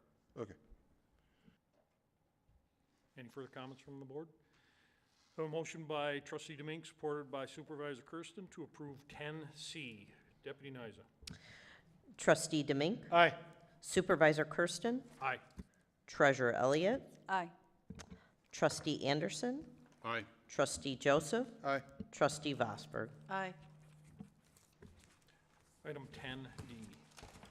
Adopt ordinance number 197 to amend the Chesterfield Township Code of Ordinances, Chapter 76 zoning, to add sections 3.1.23, standards for a new Jefferson mixed-use district, MX-1 or MX1, to add section 3.23 MX1 district additional standards, and amend Chapter 76, Article 5, subsection 5.34, screening requirements, Table 5.34, C.2, to add a new line for MX1 screening. So moved. Motion by trustee Support. Demink, supported by Treasurer Elliott. Mr. Arroyo and Mr. Jonathan, please. Thank you, Mr. Supervisor. The reason this ordinance is in front of you tonight, it began back in early 19 when we began the master plan process. If you remember, when we had the kickoff meeting between the Planning Commission and the board, we identified several focus areas. One of those was the Jefferson corridor. So throughout that master plan process, we tackled this issue through several different avenues. We had several open houses. One of them was specific to the Jefferson corridor resident surveys. And throughout that process, the concept of the Jefferson corridor mixed-use district came about.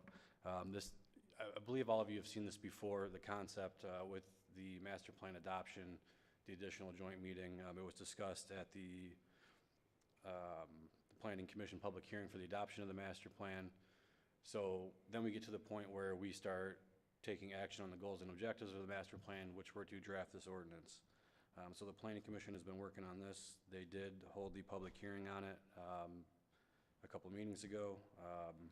So now we're at the final stage where the board gets to adopt the ordinance.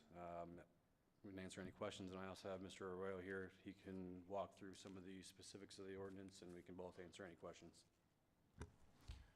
Thank you, sir. Any comments from the board?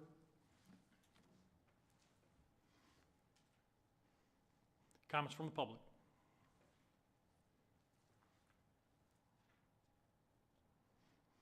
Seeing no comments from the public, I'll bring it back up to the board. I have a motion by trustee Demink, supported by Treasurer Elliott, to approve item 10D as stated. Deputy Nyza. Trustee Demink. Aye. Treasurer Elliott. Aye. Supervisor Kersten. Aye. Trustee Anderson. Aye. Trustee Joseph. Trustee Vosberg. Aye. Thank you, board members, from the Planning Commission. Thank you, Mr. Arroyo. Item 11, public comments. There's a 5-minute time limit. Please step to the podium.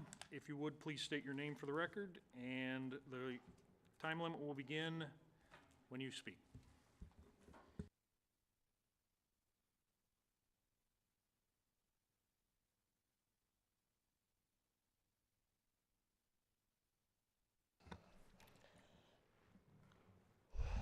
I just want to take a deep breath before I make my comment.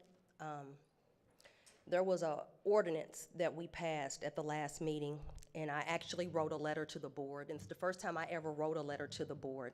And I'm actually gonna address my comments not to the whole board. I'm only addressing it to the individuals that voted yes on the ordinance in regard to the carts and in regard to what I walked away with, and based on the numerous phone calls that I got from everyone from the Urban League to the NAACP, to something that sounds like it's amounting to, that's gonna branch off into a situation in which we're going to have an issue of individuals being harassed unnecessarily stopped, low income and people of color, and looking at situations that could potentially occur in Chesterfield as happening across the U.S. and other communities. As I rode to the meeting today, I happened to look at numerous bus stops along my route on Gratiot. I saw carts. No, they don't look great, but as I watched the individuals that were standing there by those carts catching the bus, it just more and more made me think about the fact again and the concerns of what direction are we taking with this? Typically with myself, I'm always going to be an individual who tries to do the right, find somewhere in the middle. I'm always trying to come together regardless of our differences. This particular situation has me gravely concerned, and again, the number of phone calls I have had and the reach out from various organizations that represent our population was just unbelievable after our meeting last week. So I just want to say, for the first time, I would say I am severely and just disappointed, very disappointed. At that moment, I just felt as if it was not really looked upon. There were some great solutions given. I believe it was Mr. Speaker, he spoke to it, and Mr. Anderson actually touched upon it as well. Could we explore more in terms of how we're looking at the responsibility of the businesses? What exactly did this mean as well? My concern is if we have a rookie on the police force that gets a little bit overly anxious and he wants to try to enforce a rule. So overall, I just wanted to state on my end, in regard to numerous residents as well that I've met in the homes with some residents since last week. I've met with a lot of residents, and I would say again, we have a big concern here, and they want to know what exactly how it's going to be enforced, how we're going to statistically track who's been stopped and how it's been enforced, and what we are going to do to ensure that it does not branch off into something else moving forward. Thank you. Thank you, ma'am. Further comments from the public?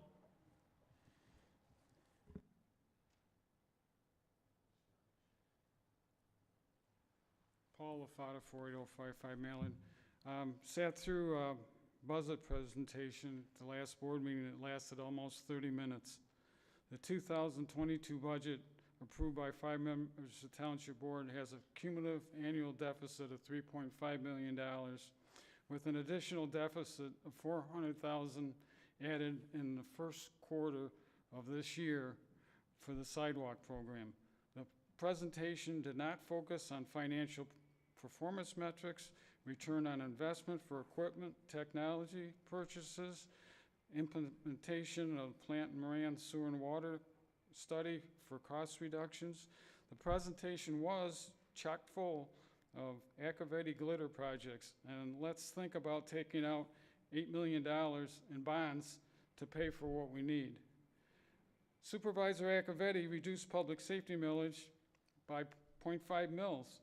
Based on today's total assessed value for the township, that's a little over $100,000 a year annually.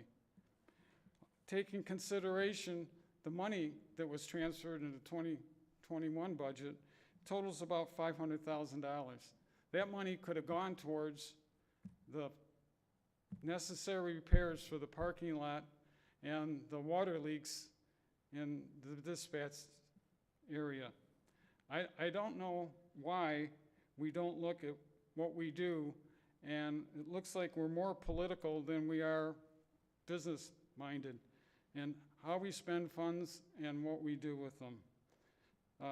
Supervisor Kersten, I know that you inherited a budget, but now you and the members of the board are responsible for the budget deficits, and it's just escalating. That wasn't even mentioned in the first quarter budget review. Never have I sat through a budget review that didn't have numbers in it. Never happened in a private sector. The other part of the presentation, the American Rescue Funds, they belong to the residents of Chesterfield. Neighboring municipalities have had town hall meetings to discuss the use of the funds. I've made numerous requests that we have a town hall and discuss it. It's been ignored.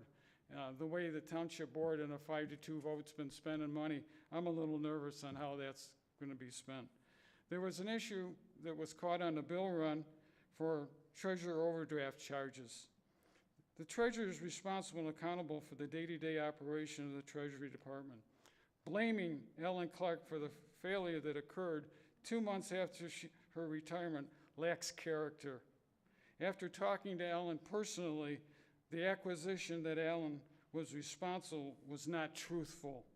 This is not ethical, it lacks integrity, and not assuming responsibility. Treasurer Elliott might consider focusing on her primary responsibilities before spending time worrying about photo ops and writing proclamations.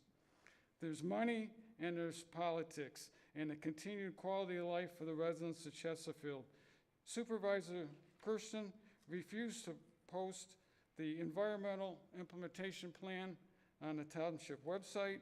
He imposed agenda time limits for residents to speak at a public hearing, denying open dialogue. This is political, total disregard for the residents that will be affected environmentally and financially that live in an enlarged crash and clear zones. No defined benefits for Chesterfield, just adds to the conspiracy to base S-35s at Selfridge. I have lost total trust in my local government by being censored and not being able to have open dialogue of why somebody wants to pay $600 and some odd thousand to Lagoon property. The 2022 sidewalk replacement program, the 25% was mentioned on that, but the previous one, I have FOIA'd back on March of 22nd for the information that Supervisor Kersten said had board approval. There's no such document available. 15 seconds. I've gone to the clerk's office twice, nothing, nada.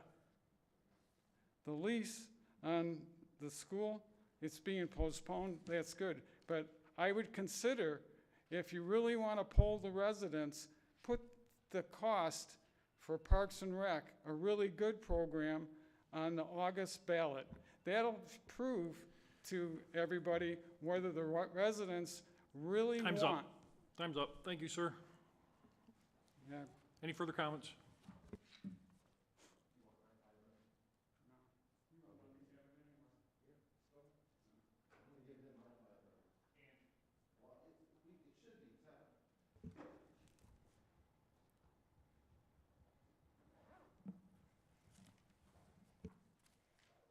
John Speaka, 53978. Mr. Supervisor, you combined two meetings in one, so according to my math, it should be 10 minutes, not 5.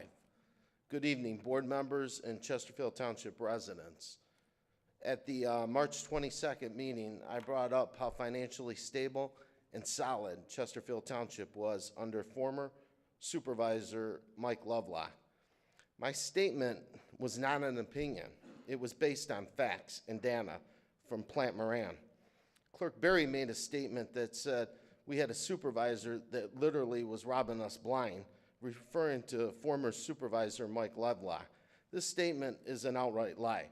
The feds came into Chesterfield and nothing was discovered money-wise that was taken by the former Supervisor Mike Lovelock. The question I have to Clerk Berry is that in the 10 years of her being clerk, how many actual work hours have you worked in Chesterfield? So if Clerk Berry was here, I'd ask her, who's robbing the residents blind now? I'm willing to say it's her. Speaking of Clerk Berry, I don't even see her here tonight. The township board is in a better position. The township board is not in a better position today than we were when Mike Lovelock We have a total annual budget deficit of $4 million and counting. This to me is a situation where an emergency manager would have to come in and we would be the next Flint. This 5-2 board is not financially conservative. It's a train wreck. The cast of characters are doing a horrible job when we have a 5-2 board. The residents are being fleeced with unnecessary debt. Words do matter, Mr. Supervisor. If you believe in democracy, then stop acting like an autocrat. Mr. Supervisor, you say you're a servant, but act like a career politician. You're in charge of day-to-day operations at the township. We have a fleet manager who is supposed to change oil, do tire rotations and brakes on our vehicles, but instead, you're okay with paying this individual to make decisions at $80,000+ a year instead of doing a job he was hired to do. Decisions on what to do, decisions on what and where and what vehicles to have to where they're taken for repairs, for oil changes, tire rotations, and brake jobs. I'm sure we would have a lot of residents looking to sign up for that. Treasurer Elliott, at the last board meeting on April 12th, it was mentioned that several checks bounced. I heard as far as from Trustee Joseph, anywhere from 18, and I've heard from other employees as high as 30 checks in the treasurer's office. At 18 checks at $40 a pop, it's $720, and if it is 30, that would be $1,200. The residents are being fleeced for overdraft fees. Treasurer Elliott, how many total checks bounced? And as far as we the people, can we get a specific number on the number of checks that were bounced? As treasurer and the head of the treasurer department, this falls on you. You now take the cake in the treasurer's department for the most bounced check. As a matter of fact, it's a hashtag BC Elliott Chesterfield. In the private sector, you would have been immediately terminated. Here's a prime example of elections having consequences, and know your candidate before you vote. Have you taken any corrective action in the treasurer's office? Treasurer Elliott, not to have a repeat of bounced checks in the treasurer offices. So what, and if you have, can you please tell us what you've done? Treasurer Elliott, have you hired an investment coordinator yet to replace Ellen Clark? Treasurer Elliott, have you hired a deputy treasurer? Treasurer Elliott, can you update we the people on what's going on in the treasurer's office? Treasurer Elliott, your department is terribly mismanaged, and all your employees should be reporting to the supervisor. At the last township meeting on 4/12, the public hearing on the lagoons, Mr. Supervisor, you violated the residents' speaking time to address a sale of property that 15 affects seconds, sir. all the residents of Chesterfield. When there's a public hearing, there is no time limit to speak on an issue. You can't change the rules to fit your agenda and disregard we, the people. At the last township meeting, a cart ordinance was passed by a 4-2 vote. The people that voted for the cart ordinance, that would have been Trustee Time's up, Vosberg, sir. Trustee Elliott, that would have been Cindy Berry, and Supervisor Kersten. Thank you. Any further comments from the public? Seeing no further comments from the public, I'll bring it up to the board. Trustee Demink, start with you tonight. You know, people make comments about that we're in a financial situation. Plant Moran's been around here for a long time since I've been on this board, and they're accountants, and they tell us we're in fine shape. And I will believe what they say, because that's why they're accountants. I am not an accountant. I will fully admit that. I have my own expertise in my field, but that's why they're accountants. The firm is world-renowned, and I don't see where some individuals keep saying we're $4 million in the red. I just don't believe it. I don't see it. And I know the reasons why these individuals are saying it, but I'm not going to get into that up here tonight. Let the stones roll where they roll is all I'm going to say. Thank you, sir. Trustee Vosberg. Thank you, Mr. Supervisor. Regarding comments that have been made, I say, once again, it's just political mendacity, and I know that our residents know the difference between truth and what somebody's trying to say to make something that is absolutely not true at all. And regarding our financial position, one of the reasons you save money is so that when you do need it in the future, you have money available. And that's what this board has done over the past decades, forever. Thank you. Trustee Anderson. Thank you. One of the things I appreciate Mr. LaFata talking about was the how the parks of the shores are funded. And I personally think that this has taken a lot of our time, energy, and money out of this township, these parks that we're acquiring and their maintenance. I think it would be a good idea for this board to craft a millage and put it to our residents, let them vote on it, whether they want to fund these parks or not. Simple as that. If the voters okay it, continue to march within reason. Keep our parks going. Look for the perpetual care of these acquired lands that we're taking off the tax rolls now, perhaps, and any other expansions. The voters voted down. That might be a message too. Maybe back up on it. Right now, it seems a small group is driving this whole thing. You hear names and that, and I'm not even going to respond to something that was mentioned earlier. But I think it should be put up to the public. What do they feel about it? We're making a lot of decisions, and yes, Plant Moran will look at your finances, and there's nothing illegal. They're paid by the township, basically, say you're doing a good job. There's nothing wrong with taking big hunks of money that the taxpayers to put in for public safety and dumping it in a general fund, so the fund isn't broke. We got money to last forever. We're taking money out of water and sewers and dumping it in the general fund to keep things floating. But at some point, there has to be a breaking point. How long can you do that? We'll all be gone, I said before. We'll all be gone when you know what hits the fan. This meeting that started 8 days ago, we promoted 2 of our police officers. Officer Joe Lentine was promoted to sergeant, and Sergeant Tiffany Kroll was promoted to lieutenant. And I am kind of proud to say I believe she's the first female lieutenant with Chesterfield Police Department. I get to mention it, and they already got a week's seniority under their belt. And the final thing, Ms. Nizza, great job. You run a very good clerk's position here. Thank you, ma'am. Thank you. Trustee Joseph. Thank you, Mr. Supervisor. Thank you, Mr. Supervisor. Just wanted to pick up where a couple of our residents had comments. First, Speaker, regarding the cart ordinance,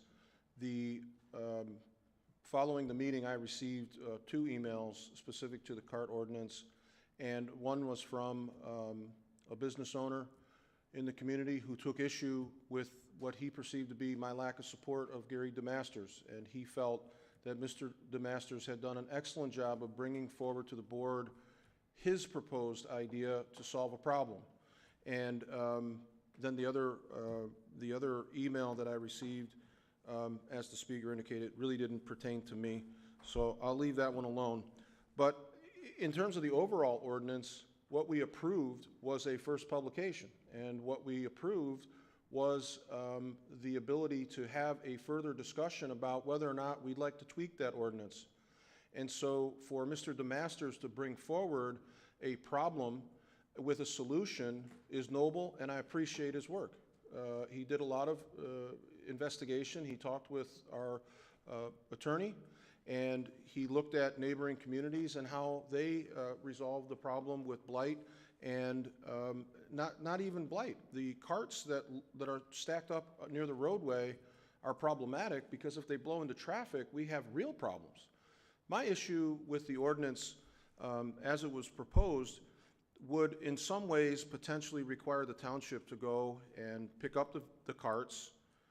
If we're going to move towards the prosecution of either abandonment by the store, we would have to store the carts and prepare a case for district court. I don't know what the judge would do with that ordinance, but again, my thought was instead of incurring additional costs with the prosecution, Maybe what we would look to do is something I talked to Supervisor Kersten about. If we're going to pick them up, we store them, we notify the store, we have several of your carts, and we work to find a diplomatic resolution. You know, it wasn't lost on me that last board meeting, as the presentation went through, and we had a special thank you to the folks at Home Depot for a $5,000 donation for flooring at the Brandenburg Park, that we had an ordinance and a potential problem with a Home Depot cart that was abandoned at a bus stop. Do we then go back to Home Depot and we say, thank you for the $5,000 in flooring, and here's a $500 fine? So there's work to be done there, but the starting point, which was what Mr. DeMasters brought forward, was noble. The other issue, the other email that I received, as I said, even the speaker tonight didn't reference Trustee Anderson and I, but to be clear, I didn't vote no because I was worried about rookie cops killing offenders of the shopping cart ordinance on the street. I found that to be quite appalling, to be honest with you. The email and the comments that were made by the speaker at the previous board meeting were good in that there could be unintended consequences. And I think that's a fair point to raise. Could be unintended consequences here, but the email that we received talked about a case involving an individual who was killed in the city of New York, and a comparison to our police department, and I found that to be disgusting, to be honest with you. I found our police department to be very engaged with the community and has been very accommodating in every issue that's ever been brought to this board.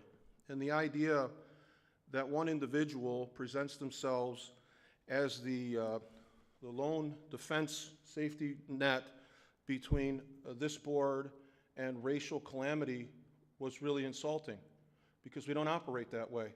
We may not get along with one another, and we may debate in levels that are uncomfortable, but I don't know anybody on this board that acts out of a racial intent or any of the things that were alleged in that email. And I suggested to Supervisor Kersten that if there was any concern about the appropriateness of that email and truth, that he just simply reach out to the relationships we've already fostered. We had at our board meeting most recently Miss Alexander, who is the president of the North Macomb NAACP, and if any of you recall her speaking at the podium, she talked about inclusivity, she talked about collaboration, she talked about cooperation, and if we want to know how she feels about the ordinance and her organization, I think we should just reach out to her directly, as I have personally.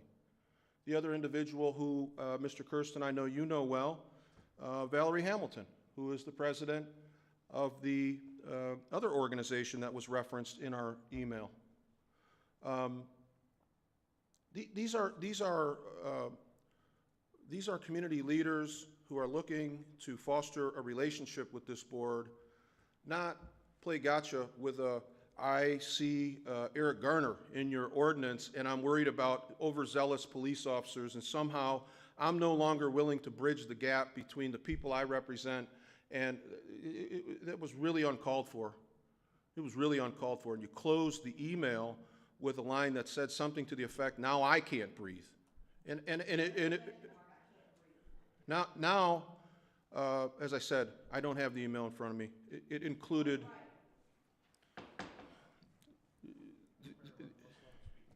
the email on total was highly offensive to me.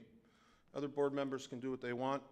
I assume that my comments now will invoke the racism comments. Exactly. There's the game. The race hustling is very played out, and it's. Mr. Supervisor, is there any way? Ms. Merriweather, please, we didn't interrupt you. No one interrupted you during your speech, whether it be last week. Please, please. There's nothing being made up. Ms. Merriweather, please. Trustee Joseph, please continue. the totality of the email, I'm going to end it because I really don't want to have a shouting match with the audience. But the email, as I said, alleged things that I found very offensive, and our police department is not beyond reproach, but they are certainly open to discussions and dialogues as they were when we saw some of the protest marches, and then Public Safety Director Kersten was out at Hall Road and met a delegation here in our township. It's an inviting community. It will continue to be an inviting community. The slap at Friends of Chesterfield Police was also problematic. But again, I think the ordinance has some merit in terms of a starting point and how we deal with blight. Maybe we don't need to go the prosecution route and we just focus on the blight. So again, I appreciate Mr. DeMasters. The other issue that was raised in great detail was the sale of the Lagoon property. And, I'm sorry, it's not a sale. It is a conservation easement. I think it may be a better way is the selling of our rights to the property. And I know Supervisor Kersten ran into some problems recording it as a sale. But the reality is, if you surrender your rights to the property, you forfeited for money, which looks a lot like a sale. So I understand that the concept of a conservation easement is more palatable, but it lends itself to some comments that I heard, which were, and we hear it over and over, that this sort of conspiracy idea is just another piece of the puzzle as it relates to the expansion of the F-35 and the inclusion of the F-35 and the expansion of the base.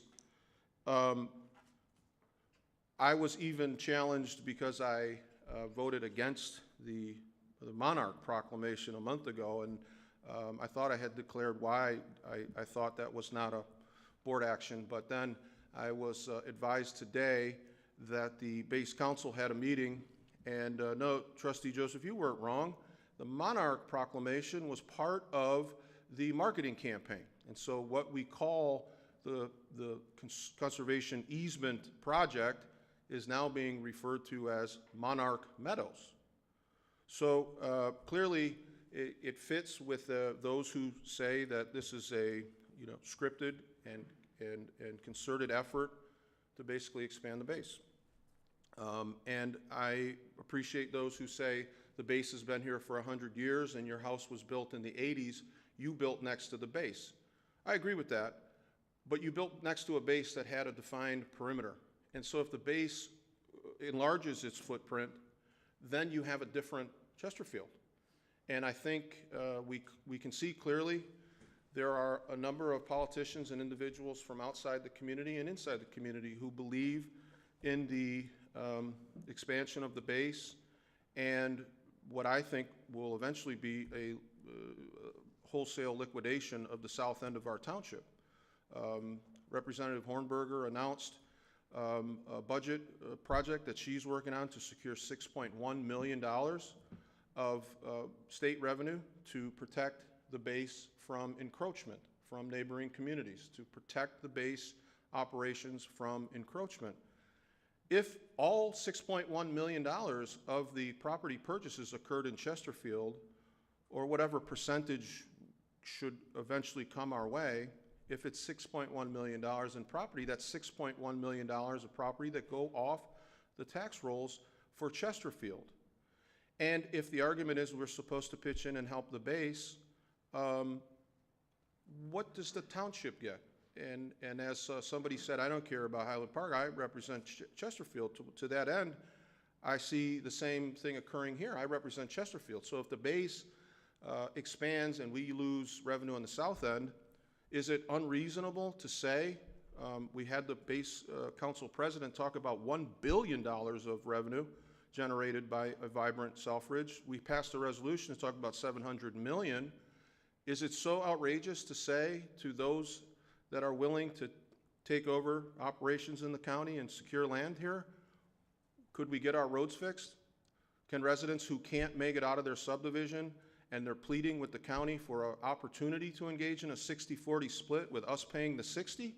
Is it beyond the pale to say, of that $1 billion, can we have some for our roads? Can we have some of that county money, some of that regional money? I don't think so, and so I'll continue to advocate for that. The last thing that I wanted to talk about was the issue involving cannabis. I feel very strongly and have talked with fellow board members, including the supervisor, and I want and extend to any board member who wants to see or understand what it is that I plan to bring to the board, an opportunity to sit down with you. I'm grateful to Treasurer Elliott. Supervisor Kersten and I had a very lengthy discussion last week, and he brought to my attention an area where our board sometimes gets very divided and there's different camps, and Treasurer Elliott was gracious enough to allow me some time, kind of barged into her office, and she said, hey, I'm good. We talked for a few minutes, and you know, we were friends before either of us entered into politics. We knew each other's families, and I knew your children and you mine, and there's no reason, you know, that we can't disagree agreeably.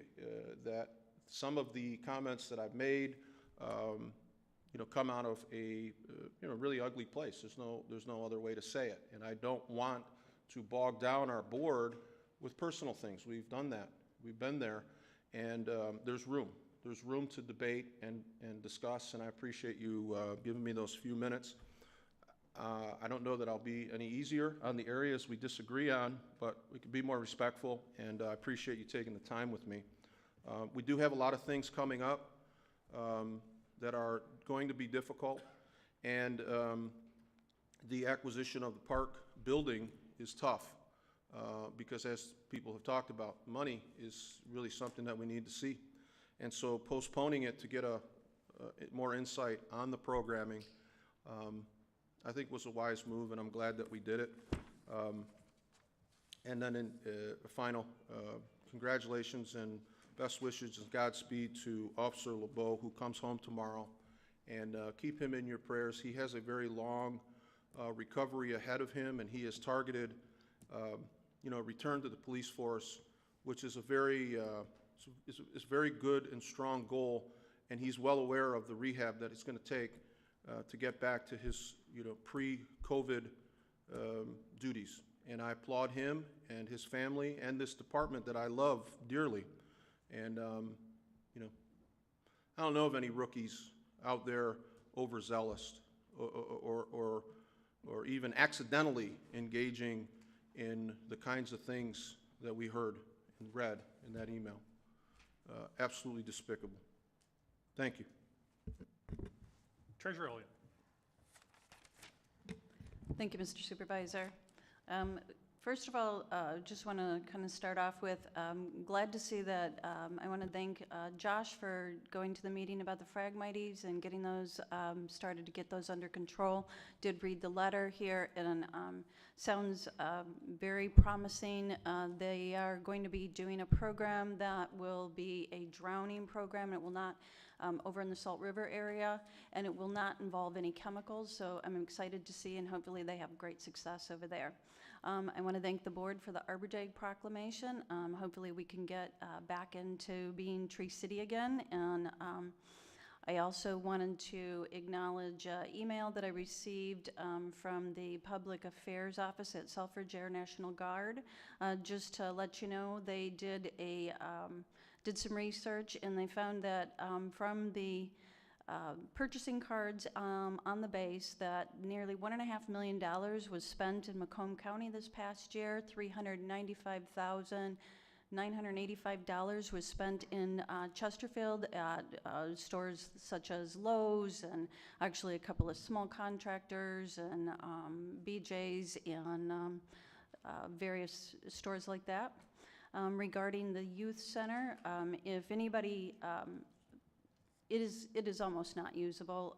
I've raised my kids here and have used the Parks and Recs program to a great extent, and although there are some programs that are run out of there, it smells horrible. It's a horrible smelling building, and my kids actually make jokes about it. And my son said he was signed up one time, I think, to do basketball there, and he said, do I have to continue going? So I'm looking forward to hearing a solution to get rid of that building. The Parks and Rec Department is our outreach program, really is, touches more people than any other department here in the township. And it's an important part of quality of life, the mental health, emotional health, overall, people look for that when they move into a community.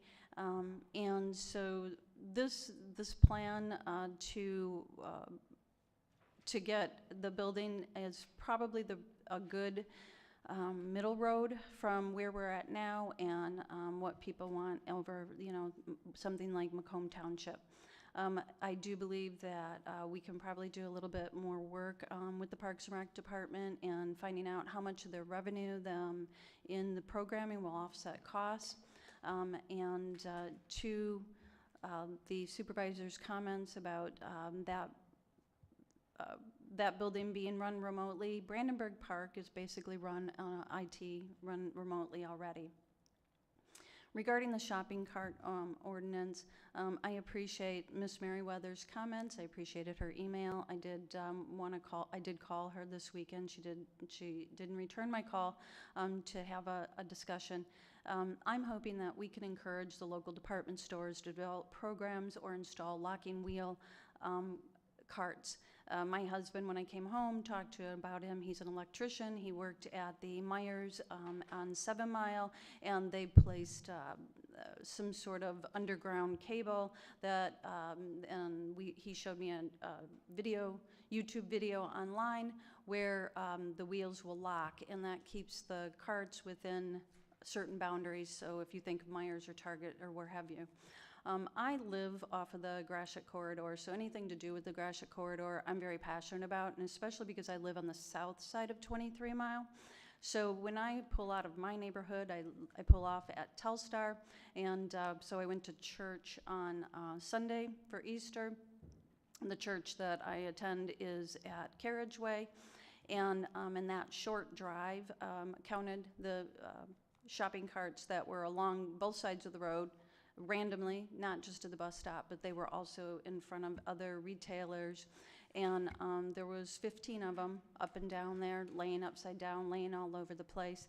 I will tell you that I've seen, having a teenage boy, and I tell my teenage boy, I don't want to ever see you doing that, but I've seen the teenage boys pushing their friends and playing games with them. I've seen a lot of things with those carts, but I also want to tell you that we've had to repair 2 cars this year because they were hit by shopping carts in Chesterfield that were from the winds. So there are a lot of different points of view. I appreciate the points of view. I appreciate the diversity in thinking, and I hope that we can continue to have discussion respectfully. Obviously, political season has started again, and I'm sure this was probably one of the tamer, and I'm assuming that we'll be listening to the podium politicians again through this season. The treasurer's office is fully staffed, as well added many well-qualified individuals. As discussed at the last board meeting, we had a meeting with our bank today to discuss all bank fees. Everything as explained again at the last board meeting, and I'll explain again. There was nobody that was blamed. However, there was a miscommunication with the bank on who they notify when there is a problem, and that was their fault, and so they're being held responsible. The fees are totaling less than $100 total, and they are going to their higher-ups today and having those reversed. So it is a neutral. It's a neutral as far as financial to the township. And with that being said, I wish everyone a good night. Thank you. Thank you, Treasurer Elliott. Just a few things from me. We will continue to restructure, reorganize the water, sewer, DPW. based on individuals that have left for positions. We're replacing them, and we'll reposition key personnel in various locations of administration and both leadership. HRC water study is expected soon. I am in communication with them. I'd like to package this all up as that report is done and presented to the board. Great Lakes Water and Sewer, that discussion for water and sewer rates did begin today, and that was definitely interesting. So we'll try and package that all up for a board package and review in the coming, hopefully, weeks. Again, back at the Water and Sewer Department, we're going to continue to research technology. We're working on an AIM system, a remote water reading system, where residents have access to their water and sewer rates, or not rates, but their water and sewer usage, which can be done remotely and on an app on your phone. We also have reached out to Senator Peters' office and Senator McLean's office. We're seeking federal funding to assist with township projects, particularly the DeMink Pump Station on Jefferson, and along with the 26-mile road sewer project. Comment was made about ARPA fundings. We just completed our first annual ARPA fund reporting, which was complete and submitted to the state. The reason there has been no discussion on, number one, we're not in any time crunch. We can meet the windows of any criteria of usage. We're targeting sometime in June or July to have a public discussion as to where that money should be directed. And again, it's based on, we have several projects. If we can get federal funding to offset some of those projects, then obviously it'll free up the demands on that ARPA funding, which has been a topic of discussion and will be, I'm sure, moving forward. Our fleet, there was a discussion and approval. Thank you for the approval for the enterprise system. Just a side note that in conjunction with our township municipal insurance carrier, they have granted us 10 in-car camera systems. These aren't as elaborate as the ones that go into the police and fire fleet. These are remote cameras that will be installed in the fleet, the high-use vehicles. And again, they are free on a grant from our insurance carrier, and we'll look to deploy those into the municipal vehicles and manage them accordingly. Just so that everyone knows, all vehicles will then, the goal is to have all vehicles with at least some sort of internal video system and vehicle tracking system, which we do have in place now. In regards to the school lease, I'm taken back. I mean, this is nothing new. Any operational questions or concerns that you have, you can email them to me. Both of you, Vosberg and Joseph, have experience on Parks and Rec, so those questions you should be able to address directly to us, and I guess we can seek those answers for you. Again, prayers for Officer LeBeau. Good luck, and yes, he still has a long road ahead of him. A response to let's move a park for children and kids to the DPW site. Yeah, great location for dump trucks, vehicles, vans, all work, backhoes, excavators. Let's put some kids around there and run a park there. Great idea. Also, no football amenities, and just what we want, youth working around employees that work in muddy environments. Budget deficit, we kick that every meeting. We're not in receivership, and as stated, Platt Moran does a wonderful job, and financial stability has always been rock solid. Shopping carts, the proposed resolution, there is no ordinance. There was a request to create an ordinance. That is the first step in the process, and a model policy was attached to that request based on what other communities do. I'm not going to go down this road, but yes, I was taken back by the email. I was stunned. It took me, we've never had that relationship, and the comments that were made in there just, it stunned me. I didn't know what to say. There are several options that we have as a community to apply this blight issue of shopping carts being left abandoned throughout our township. And that's the core point. They're just left. How they get there, who puts them there is really irrelevant. We have a blight issue.